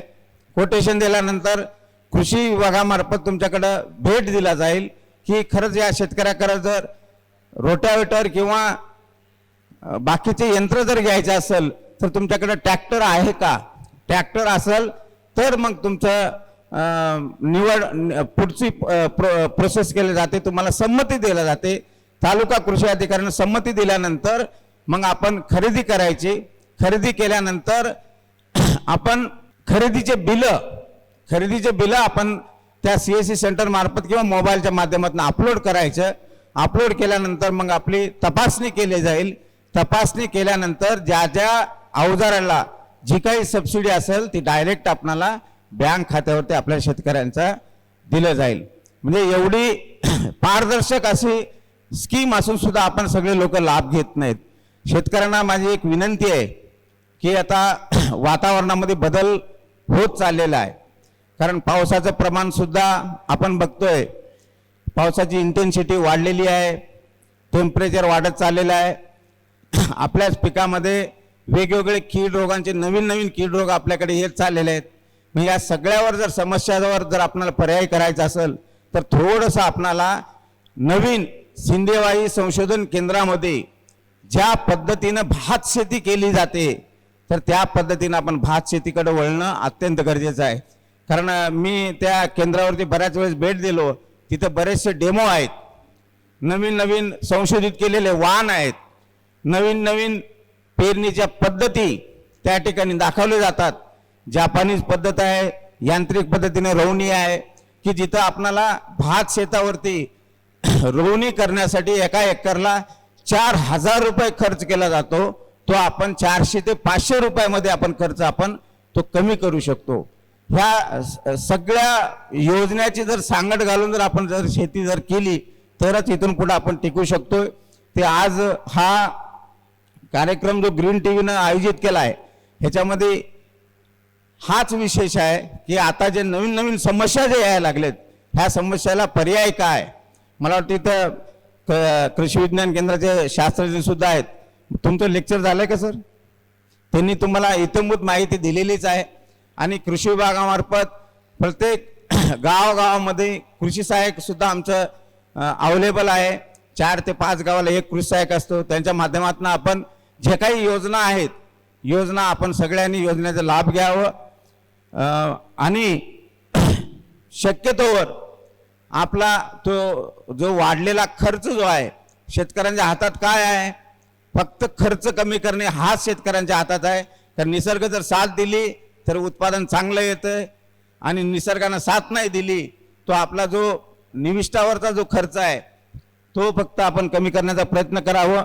आणि सगळ्यांचा एकच उद्देश आहे की शेतकरी हा निव्वळ उत्पन्न कसं वाढवल. आता या भात शेतीबरोबरच आम्ही काही शेतकऱ्यांना सुद्धा सांगतोय की बांधावरती फळझाड लागवड करावं.